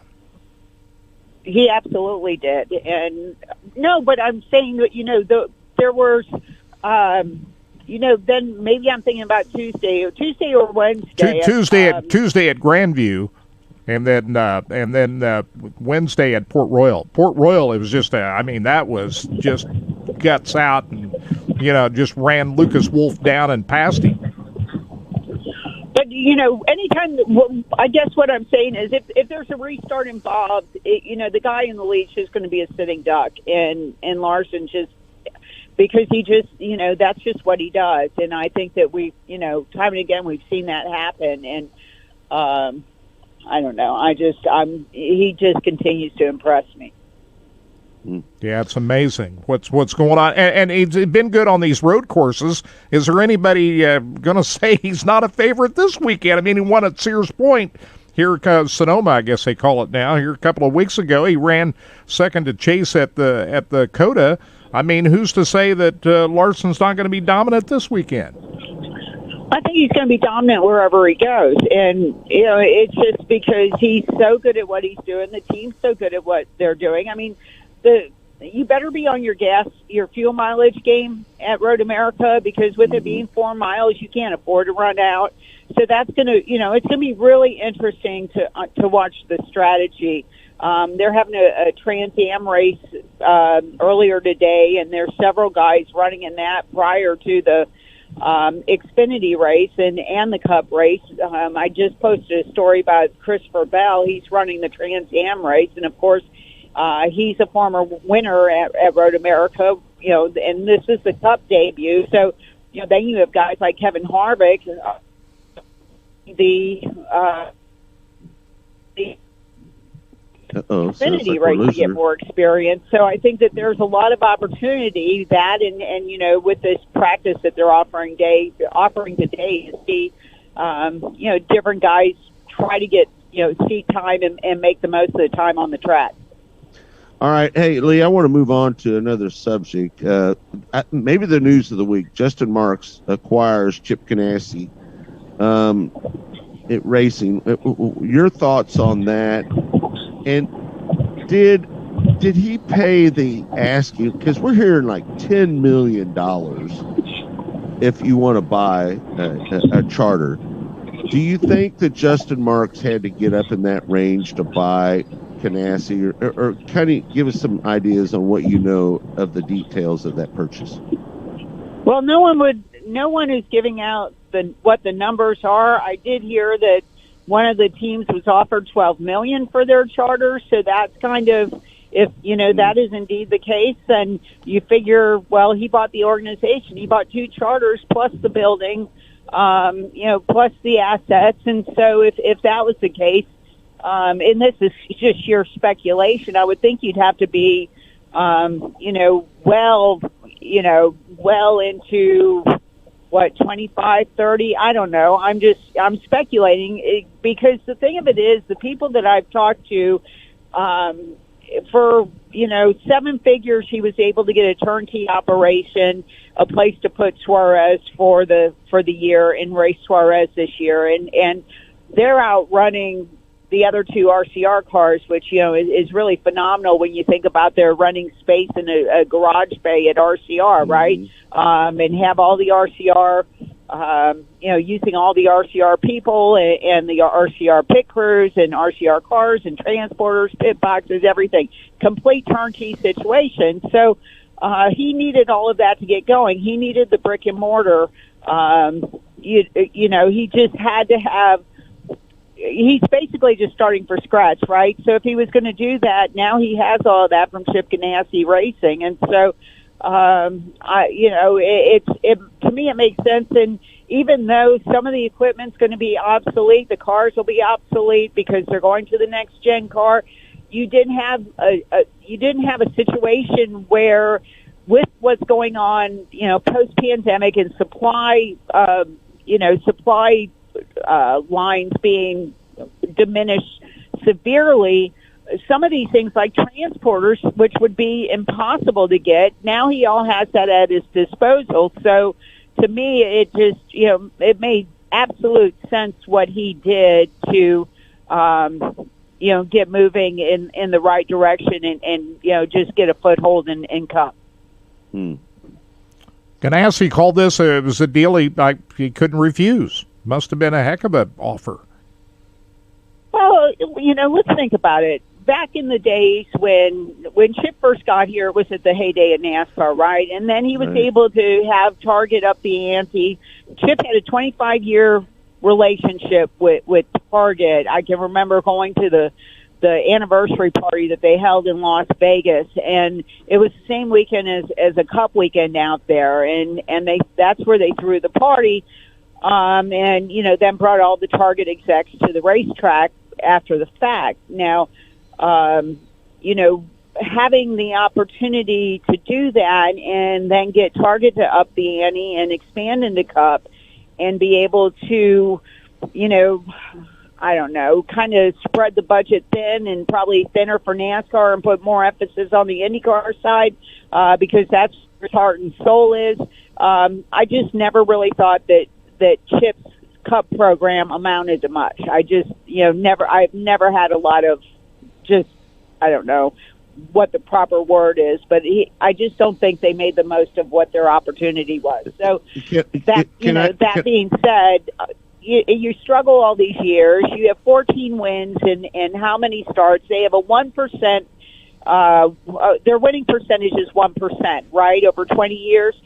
That's nothing to get excited over. So I think that with their struggles this year, Kurt Busch should be at least running top 10. Every week. I mean, top 15, absolutely top 10, that's where he should be, and he's not. And I think that just all goes back to the philosophy at Ganassi, where they're just not a NASCAR organization. The proof is in the pudding, right? I mean, all you have to look at is what has happened to Kyle Larson since he's been over with Rick Hendrick. I mean, you go back, it's the same driver driving the same kind of cars in the same series. And now all of a sudden he's barely beatable on the Cup side. And he came from an organization, to be brutally honest with you, probably wasn't all in when it come to Cup racing. They probably never were all in. I never thought that, Chip's heart was ever in NASCAR. It was just a money-making enterprise for him. So, right. When you have a money guy like Justin come along and offer to buy the deal and buy the people and, give them an opportunity after the end of this season, then I'm like, hey, I think it's a win-win for everybody. Chip gets out, Chip gets his money, and Justin, who has an undying passion for racing, gets to do what he gets to do and put that fire back into an organization that really hasn't been on fire, probably since Sterling Marlin left. This is big for NASCAR because we need not just one or two young owners. We need a lot of young owners to come in this sport. I mean, you talk about Rick Hendrick and Joe Gibbs and Richard Cheb. I mean, these are not young men we're talking about here. So you take a look at it, some guy like Justin Marks, and, so we could look back 10 years down the road. He could be one of the premier owners in this sport. You talk about everything that's going on with college racing. People like that are going to have to be the guys to step forward. Well, now you're getting all these, 30-something, 40-something, owners bringing new blood into it and bringing their passion. And the one thing about it, and they were talking about this the other day on Morning Drive on Sirius. I thought it was kind of interesting. The one thing that all the three people who have left over the last year, Barney Visser, Bob Levine, I'm trying to think who the other one was that got out. They weren't racers. I mean, Barney did sports car stuff, and that's fun. That's a hobby, but I'm talking about the new blood that's coming in and running, that are going to run these teams, whether it's Justin, Brad Keselowski, Denny Hamlin, Jeff Gordon. These guys are racers. I mean, they race Cup. They understand stock cars. It's not some business venture. It's not some, golf game for them. This is their passion. And I think that's something that, Jack Roush, Jack's older, but Jack really had a passion for racing, all kinds of racing. But, he's not nearly as on solid footing as he was when he first entered the sport. I mean, none of us are, but, Jack was in drag racing. I mean, Jack just loved speed, and it was his absolute passion. And, even he said the other night on Sirius, they need more guys that have that kind of youthful energy to come in and take the sport to the next level. And I think that's what we're getting ready to see. And we had the passion out of, Rick Hendrick and Joe Gibbs and Childress and all these guys. I mean, they had the passion that we're talking about. It's just that we needed the youth to come in and start taking over the ownerships of some of these top teams. Need the energy. Yeah. Let me ask you this. Do you think Justin Marks is going to be a better owner than Chip Ganassi? Absolutely. I think he's going to have his hands on it. I think Chip has a passion for IndyCar racing and sports car racing, but we want to see people who have passion for NASCAR and help take NASCAR to that, that next level. We've been on a lull for so long. I mean, it just seems, it's just, you go to the racetrack and people are there, they're collecting paychecks. You just don't feel like people are there and putting their heart and soul in it. And I miss those days. And if you can get somebody like a Justin Marks to breathe new life into the sport, or Denny Hamlin, or Brad Keselowski, who Brad like Justin, he's got businesses on the side. He understands business. He can really make a go out of it, because if you're not, if you don't have the business acumen in addition to the racing knowledge, you damn well better find somebody you trust to run the day to day. And so, that's just another whole point of the process. And, Brad's got the combination of the two, and I'm sure he's going to put good people in place so he can continue to race. I think, from Denny's standpoint, it's been a hell of a distraction trying to do his day job, which, we're 19 races in, and Denny still hasn't won yet. I mean, that's just kind of crazy to me. Yeah. And I think his attention, it should be 100% focused on his day job, but it can't be, because he's got a race team now. And so, I don't know. It's, I think once, he's setting it up for when he does retire, but hell, Justin the 99, 9 times out of 10, they're out running Bubba anyway. So, I don't know. It's going to be interesting to see what the next steps are for 23XI, and how Denny finds a way to really balance his time, because it's been nothing but a hindrance right now. Hey, we're talking about great drivers, and we need to talk about Kyle Busch. What he did at Pocono last week in just having fourth gear to win that race, that was one of the most remarkable things I think I've ever seen. I'm just amazed that he was able to pull that off. Well, think about he and Kyle both, because Kyle came from, the back of the field after wrecking his car the first race. So I thought that was, pretty sporty that they both did that. Yeah. But something that really stood out to me, I guess Chad Knaus was on Sirius, and they were asking him about, how wonderful, how great Kyle Larson is. And he threw Kyle Larson in. He goes, I've been very fortunate to race with the best, some of the best racers in the business. And, his modern day Mount Rushmore, from the way he didn't put in those terms, but he mentioned 4 drivers, and Jeff Gordon was the one where he really got to the big leagues with. I mean, he had worked for other teams in the past, I think Stanley Smith in Alabama, but once he got into Hendrick and he was a tire changer with on the 24 car under Ray, that was kind of like his foray into really big time NASCAR, right? So he mentioned Jeff Gordon, of course, Jimmy Johnson, the 7 championships, and then he mentioned the 2 Kyles, Kyle Busch and Kyle Larson. And I really think that it's fair to say that the 2 Kyles are head and shoulders over everyone else in the field, and just on raw natural talent. And I'm not surprised in the least, that Kyle Busch, once everybody settled down and, even with the wonky transmission, that he was able to do what he did, because he is just that good.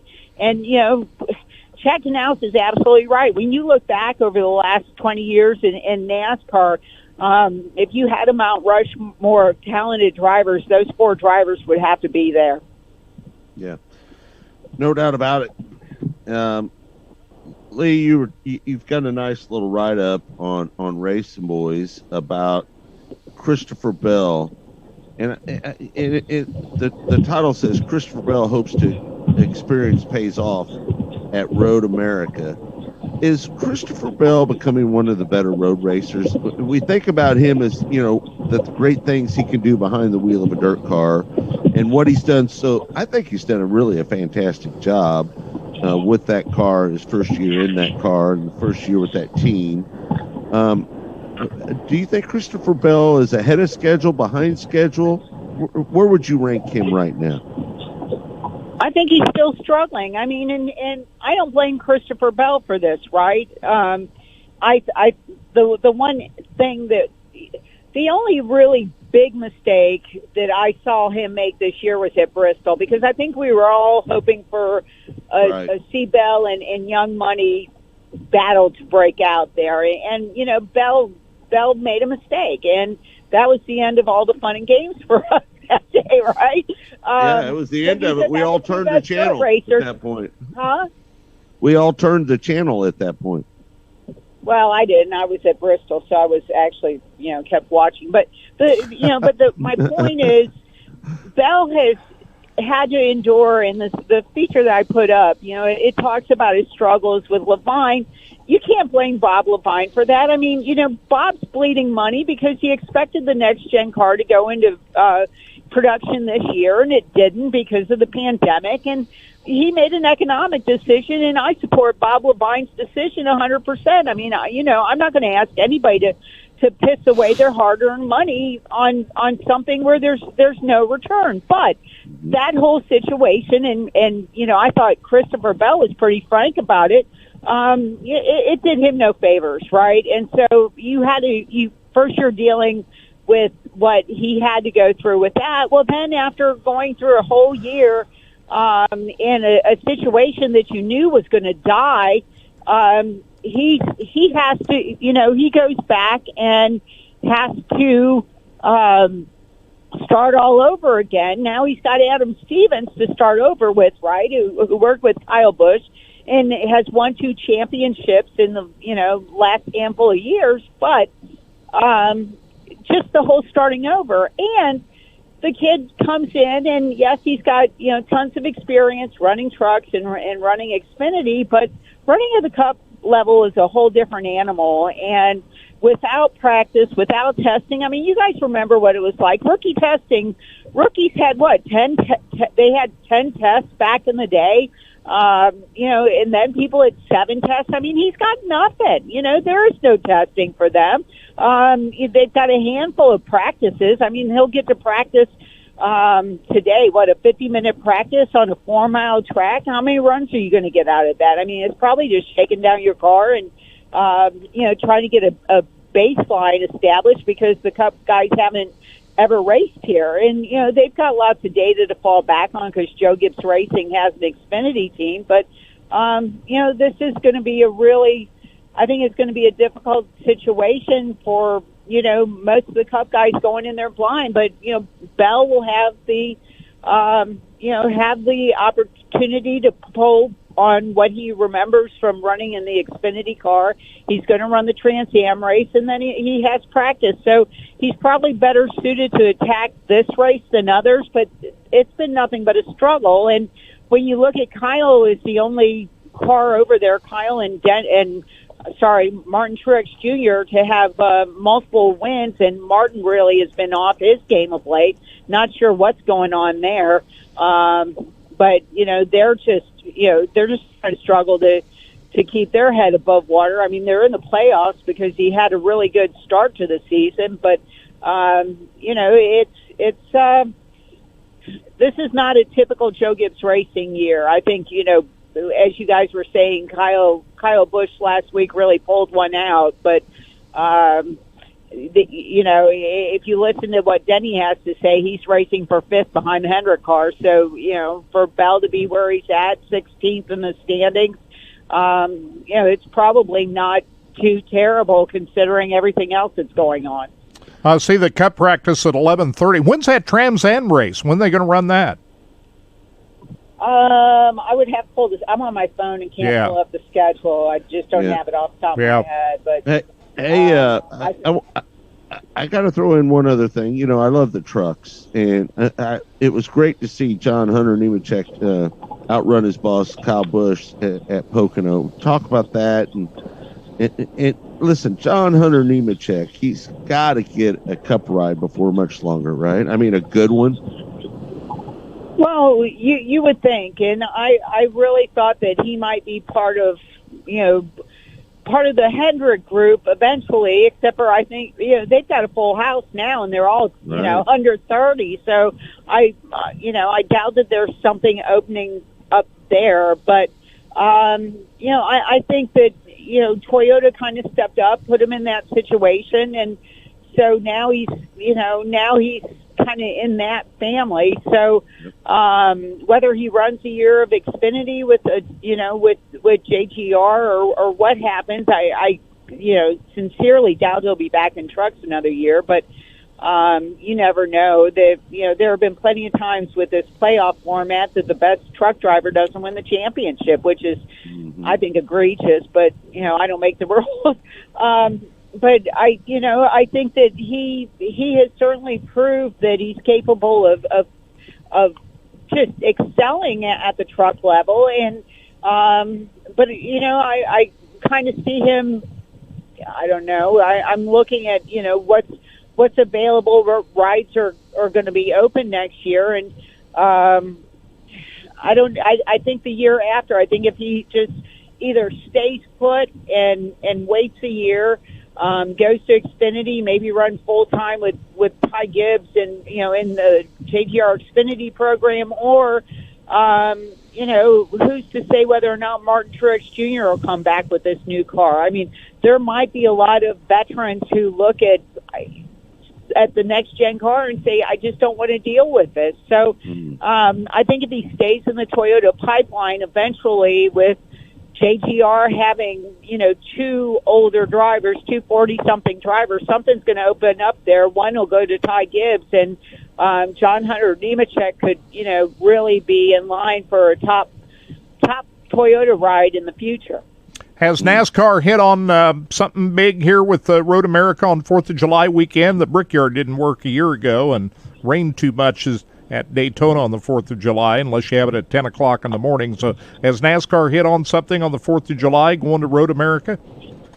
Well, I think it'll probably be 20 degrees cooler here. I mean, it's supposed to get up into the 90s, but,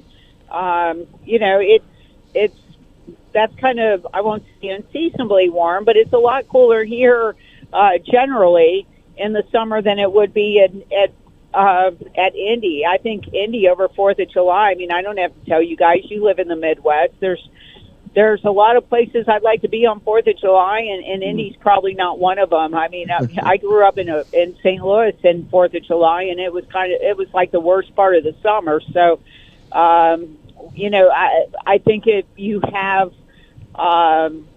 I think this has the potential to do that, but I mean, I hate to make an early call, not having been through the weekend, and I'm really curious because they're expecting traffic to be hellacious. Traffic's a good thing when you haven't seen traffic for a decade, but I think how they navigate traffic and the kind of whatever kind of event this ends up. I mean, IndyCar was very successful, so we'll see what happens this weekend before we say, oh, this is a win-win for everybody. You just want to wait and see. I don't blame you for that. Yeah, I mean, I'm holding out hope because the fans really wanted road course racing. Why do they want it? Because road courses just naturally provide side-by-side racing. And so to have the opportunity to get more road courses on the schedule, I don't think that's a bad thing. I think, you guys mentioned Christopher Bell on a road course. He's one of these guys, he didn't grow up on road courses, but he had to adapt to it. Chase Briscoe, Austin Cindric, Ford was really smart when they were doing their driver development program to get those guys running in sports cars, get them acclimated to road courses. I mean, that's kind of Cindric's thing. And if Cindric wins today, or wins tomorrow, rather, I would expect him to win today. But if he wins a cup race at Road America, it wouldn't be a shocking deal because he's just, that was where he was raised. But I think more of these organizations, when they have a driver who is really, somebody that they're invested in, then they take the time to have them run, like sports cars. A lot of guys came up here early and ran sports cars, but, really have them work with people. I think it was Brett Moffitt the other day who said that Chevrolet has all their drivers working with Ron Fellows to get up to speed. So, these guys are really good at what they do, and they get trained if they're, this is not a discipline that they excel at to be better. So, I love road course racing. I think it's fun to watch. It's hard to cover because you can't, have your eyeballs on the whole track like you can with an oval, but it certainly makes for exciting racing. You're going to Knoxville on Friday night, right?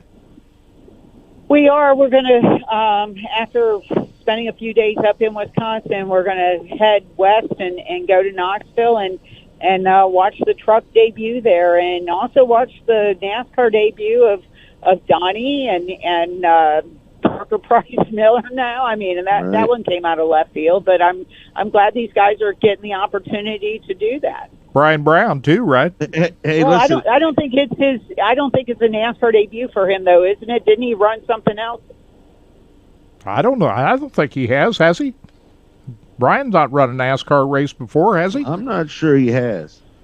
But I thought he had run a stock car or something, but maybe I'm wrong. But I think it's a great opportunity for the three of them. It's going to be fun to watch. Well, Brown's getting in on his merit. I think PPM's probably getting in on money. That would not surprise me, and I think Donnie's getting in on merit too. Is he not? Yes, for sure. Fourth But dimension? but 10-time champion. I happen to know PPM's stepdad, and they got plenty of money. They could get a ride if they wanted one. So.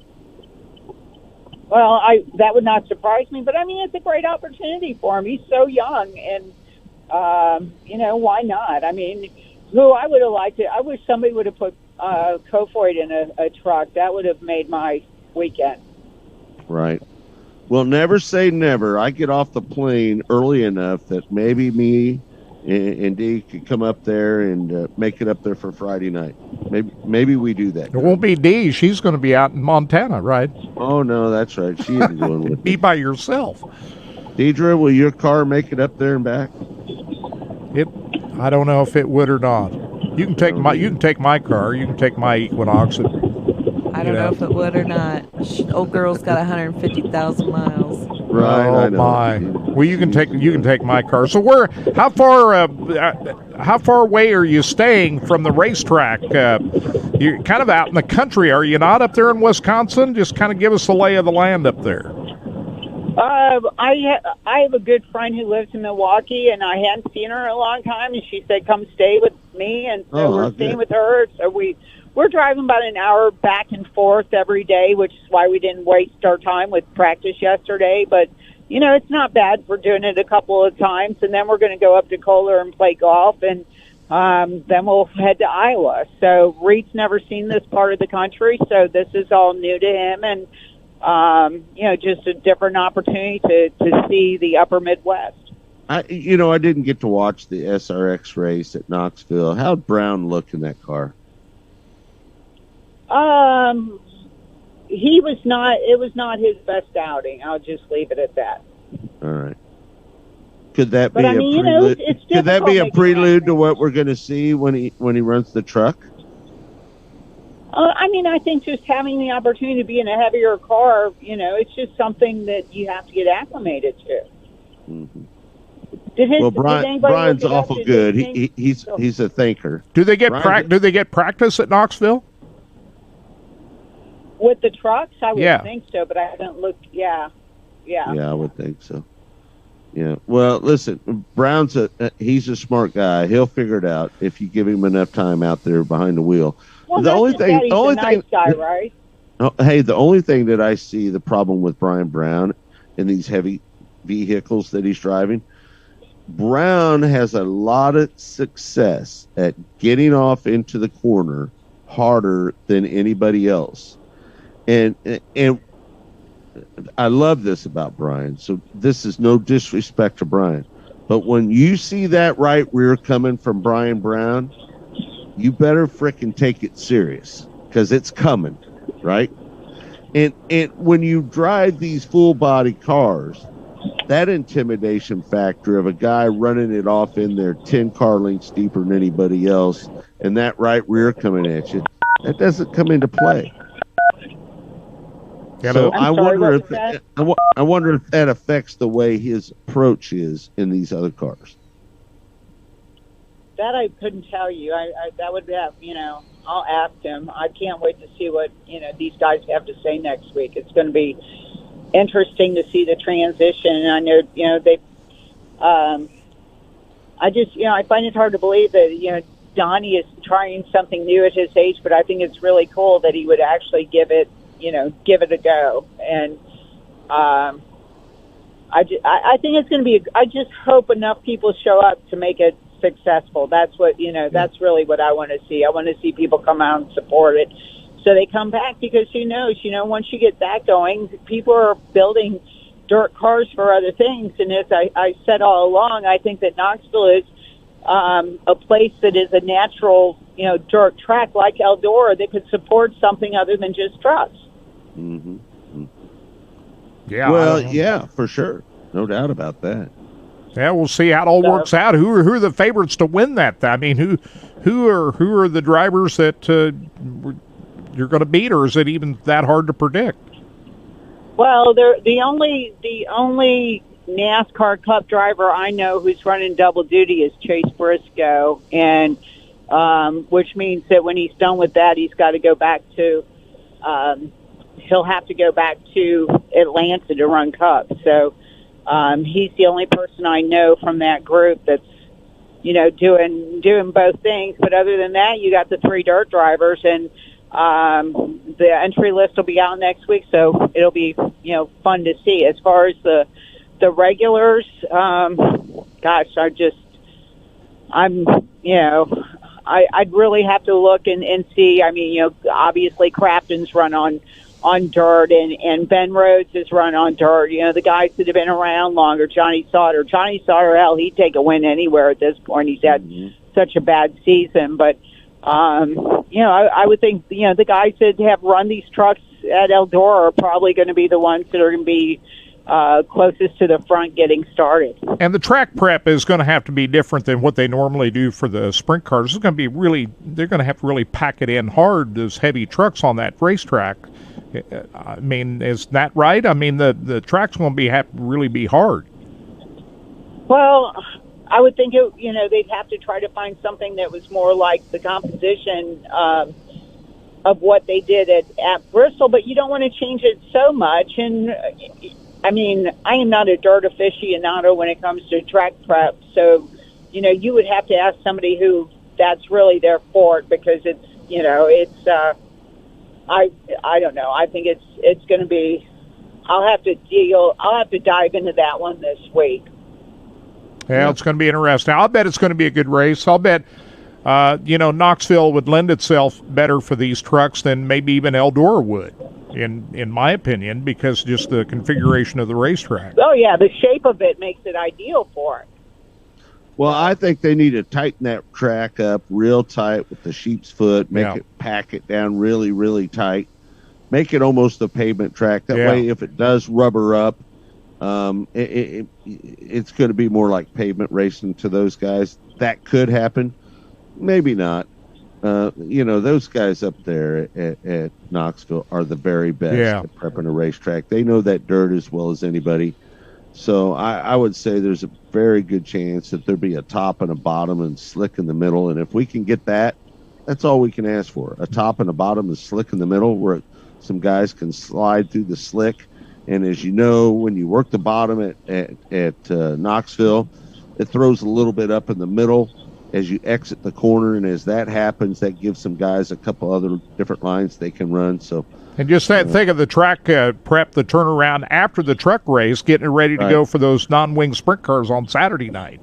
Yeah. Right. So, that's something else you got to take into consider. And somebody who I forgot, and I can't believe I forgot him, but Stuart Friesen is another one that I would put up.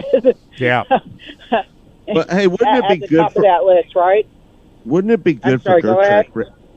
Wouldn't it be good for dirt track racing if somebody like a Brian Brown or one of these dirt specialist guys that are coming in there to get a first chance in a truck to win the race? Wouldn't that do something for the sport? Don't you think? Well, I think it is along the same lines as SRX. Bringing in these local guys and giving them a shot to win, like Doug Toby. I mean, look what it did for him. That got him a top ride to run Bristol. I think that just these guys having, that opportunity is a win-win for them, because it's a different stage and it gives them attention, whole new group of eyeballs generally that they don't have in the past. So from from that standpoint, I don't see how anytime NASCAR takes the show and outside the box that it's not good for racing in general. Yeah. All right, Lee, what do you got coming up on Racing Boys? Well, like I said, I posted a Christopher Bell story this morning, and Yep. We'll put in race coverage from weekend up at Road to America, and then probably a field piece as far as what the overall what a big picture piece on Monday as to what was what did we learn from coming to Road America. That should answer your question by then, Kirk. I'll bet it's going to be a spectacular weekend. That's my bet. I think it's going to be a winner. I do too, because the people up here, they're rabid race fans. Yeah, I mean, getting these big crowds here, it's looked good at Pocono last weekend, Nashville 2 weeks ago. We're getting big crowds back. It's a good thing, isn't it? Yeah, love it. It really is. Yeah, people right, want to Lee. get out of the house. Okay, Lee, thanks for everything. We appreciate you. Speaking of brownie, we're passing a Casey's General Store, so maybe that's an omen. There's Get Casey. you a piece of pizza. Yeah, there you go. Get your pizza up there. Yeah. All right, guys, you take All right, care. take Talk care. to you soon. All right. Thanks, Lee. See you later. All right. There you Bye. have it. Bye. There's Lee Spencer, columnist for RacingBoys.com and RacingBoys.tv. We appreciate her hard work as usual. She is the very best at what she does. Kirk, we're just about out of time here at the top of the hour. We just hit the top of the hour. Let's remind everybody that in 1 week we will be back to broadcasting live on Racing Boys. Yep. Next week we'll be at Gallatin Speedway in Belgrade, Montana. We'll be featuring the Lucas Oil ASCS National Sprint Car Tour. It's the Grizzly Nationals. We have not got confirmation that they have a new bear. We have been told Adam the Grizzly Bear has retired. We're not sure if they have a new bear or not. Adam looked like he was about ready to retire when we saw him 2 years ago. He was a little meek, tired, in my didn't he? opinion. Yeah, he looked a little tired. He was a little tired. Maybe so- they found another bet. God, I hope so, because that's something to really look forward to. Those Yeah, it's a victory lot of circles fun, up for there sure. at Belgrade. Right. It's nothing like being in victory lane with a real bear. Yeah, Right. love it. So that'll be on July 9th and 10th, next Friday and Saturday. And then next Saturday also, we'll have the Oil Capital Racing Series racing at Lawton Speedway. That's Saturday, June 10th. So next weekend, 3 live events on Racing Boys. Again, you can buy your all-access pass on racingboys.tv. That's racingboys.tv. And if you're a current subscriber on racingboys.com and you haven't made it over to racingboys.tv, your account is good over there. All you need to do is go over there and reset your password. So just go to racingboys.tv, reset your password, and if you're a current member on racingboys.com, you're in. It's that simple, isn't it, Kirk? Yeah, it's a pretty simple process. And by the way, I'm going to take one of these cameras. I'll probably use the same camera Ryan used down at CMS here a couple of weeks ago and take that with me down to Monette tonight. It's not going to be live, but I'll capture the feature and post it on the racingboys.tv when I can. So we'll at least get the A main of tonight's race down at Monette tonight. And I wish we would have had Alan Miller on this morning. But maybe we'll get the winner of the 21st annual Tom Wilson Memorial. That takes place tonight at Central Missouri Speedway, folks. So if Tonight and tomorrow night. Right. Tomorrow night, it's $5,000 to win, $1,000 to start, 50 lap A main for the A mods. And just think about some of the people that have won this race. You go back and you look at the history. Since 1998, Justin Boney was the first winner of the Tom Wilson Memorial. And just listen to some of the guys that have won this race. Man, Chad Lyle was on a hot streak for 3 years straight. He won 3 years. Richard Lane won in 2002. Tim Carrick won in 2003. Then you got Jason Hughes, Dean Willey, Jason Hughes again, Kelly Shyrock, Jeremy Payne, Terry Phillips, Dustin Boney, Kelly Shyrock again, Zach Vanderbeek, Jim Moody, Darren Fuqua, Chad Lyle, Terry Phillips, Matt Johnson. A lot of great drivers have won this race, and it takes place the next 2 days. It's the 21st annual Tom Wilson Memorial. It pays $5,000. Check this out. $5,000. Earl Walls, right? Yeah. Love him or hate him. He puts his money where his mouth is, right? He might have a big mouth, but he'll put his money where his mouth is. That's $5,000 to win and $1,000 to start, 50 lap A main for Amons. Incredible.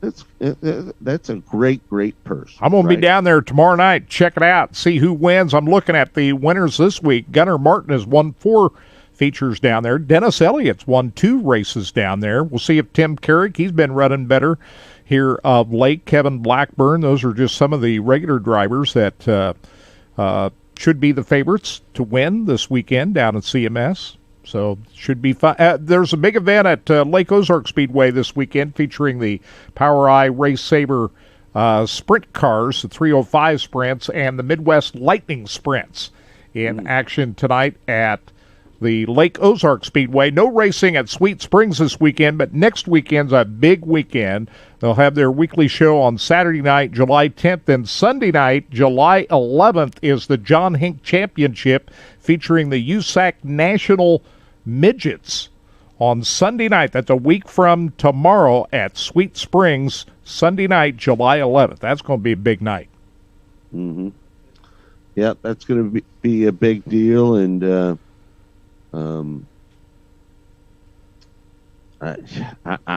don't even know what to do, to be honest with you, tonight. I think we're going to go do a little pavement racing tonight, and I'm looking forward to that. It'd be the first time I've seen some pavement racing in a long But you don't even know where the track is or where it's at. You just you're just going to be there. Right. But all I know is wing sprint cars are going to be on there. Yeah. Well, it's looks like the weather's going to cooperate this weekend. Looks like we got all the bad rain out of the area, and looks like it should be good for the rest of the weekend, from what I can tell. Yep. All right, Kirk. Well, enjoy your weekend. Have some fun. It's going to be a unique weekend for me. I'm going to be out going to the racetracks here for the next couple or 2 nights anyway. So that's going to be fun. Most people don't know that Kirk doesn't get out of the house much anymore. Well, with all this live video we got going on, I'm here monitoring everything, make sure it all goes well. Well, since Racing Boys is not doing live video here tonight or tomorrow night, I'm going to the races. So I'm looking forward to it. Okay, bud. Well, thanks everybody for tuning in to the show. We really appreciate it. It means a lot to us, as usual. We can't do anything that we do without the listeners, and you've been loyal to us for all these years, and we just can't be more thankful than we are right now. Want to give a shout out again. We had some people. Let me scroll up here real quick. Hey, while you're looking for that, go ahead. 7K Racing says, we love the show, listening from Minnesota. We want to thank those people listening in from there, and also the people that were listening in from all around the country today. We had several people listening in from around the country, so we want to thank each and every one of them. I know that we had some people listening in from Florida and Minnesota, Pennsylvania, California.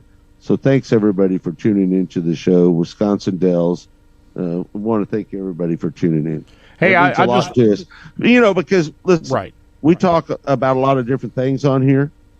Some of it is a little bit about our local racetracks, but we talk a lot about a lot of national stuff, and it's good to see the people from around the country get on here and chime in. Thank you very much. Hey, I was going to mention we've got a couple of live free audio broadcasts going on tonight featuring the POWRi United Rebel Sprint Series. They're going to be in action at La Crosse Bullring tonight, and then tomorrow night at Belleville High Banks. We got free live audio. That's on RacingBoys.com. Just click the URSS banner, and there's no login. You can listen to those 2 broadcasts tonight and tomorrow night. So live audio on the website featuring the United Rebel Sprint Series. All right. Good stuff. All right, folks, thanks for tuning in again. We appreciate it. We'll do it all over again next week from 8 to 10 Central Time. It's awful early out here, Kirk. I had to get up at 5:15 this morning. Wow. This is the third weekend in a row that you've been involved out in that early time zone for us. I know it. But that's okay, though. It's what we do. Wouldn't want to do anything else. You change your clocks when you're out there, too. You just change it to Pacific time? Is that the way you operate? No, Kirk, when I travel, my body self-adjusts real easy to whatever the clock says. That's what I feel. I never have a problem with time travel, ever, never. I don't know why. I just don't. You travel into the future time traveler. Or back to the future. I hope I'm alive when that happens. I can tell you that. One of my favorite all-time movies, Back to the Future. It would be, yeah. Okay. All right, folks. Thanks for tuning in. I want to thank Blake, hour number one over at Sports Radio 810 WHB, for helping us out there. Also want to thank Deidre and Adam this morning in the studio with Kirk Elliott. I'm Scott Traylor for Kirk saying thanks for tuning in. We'll see you next week right here on Track Talk.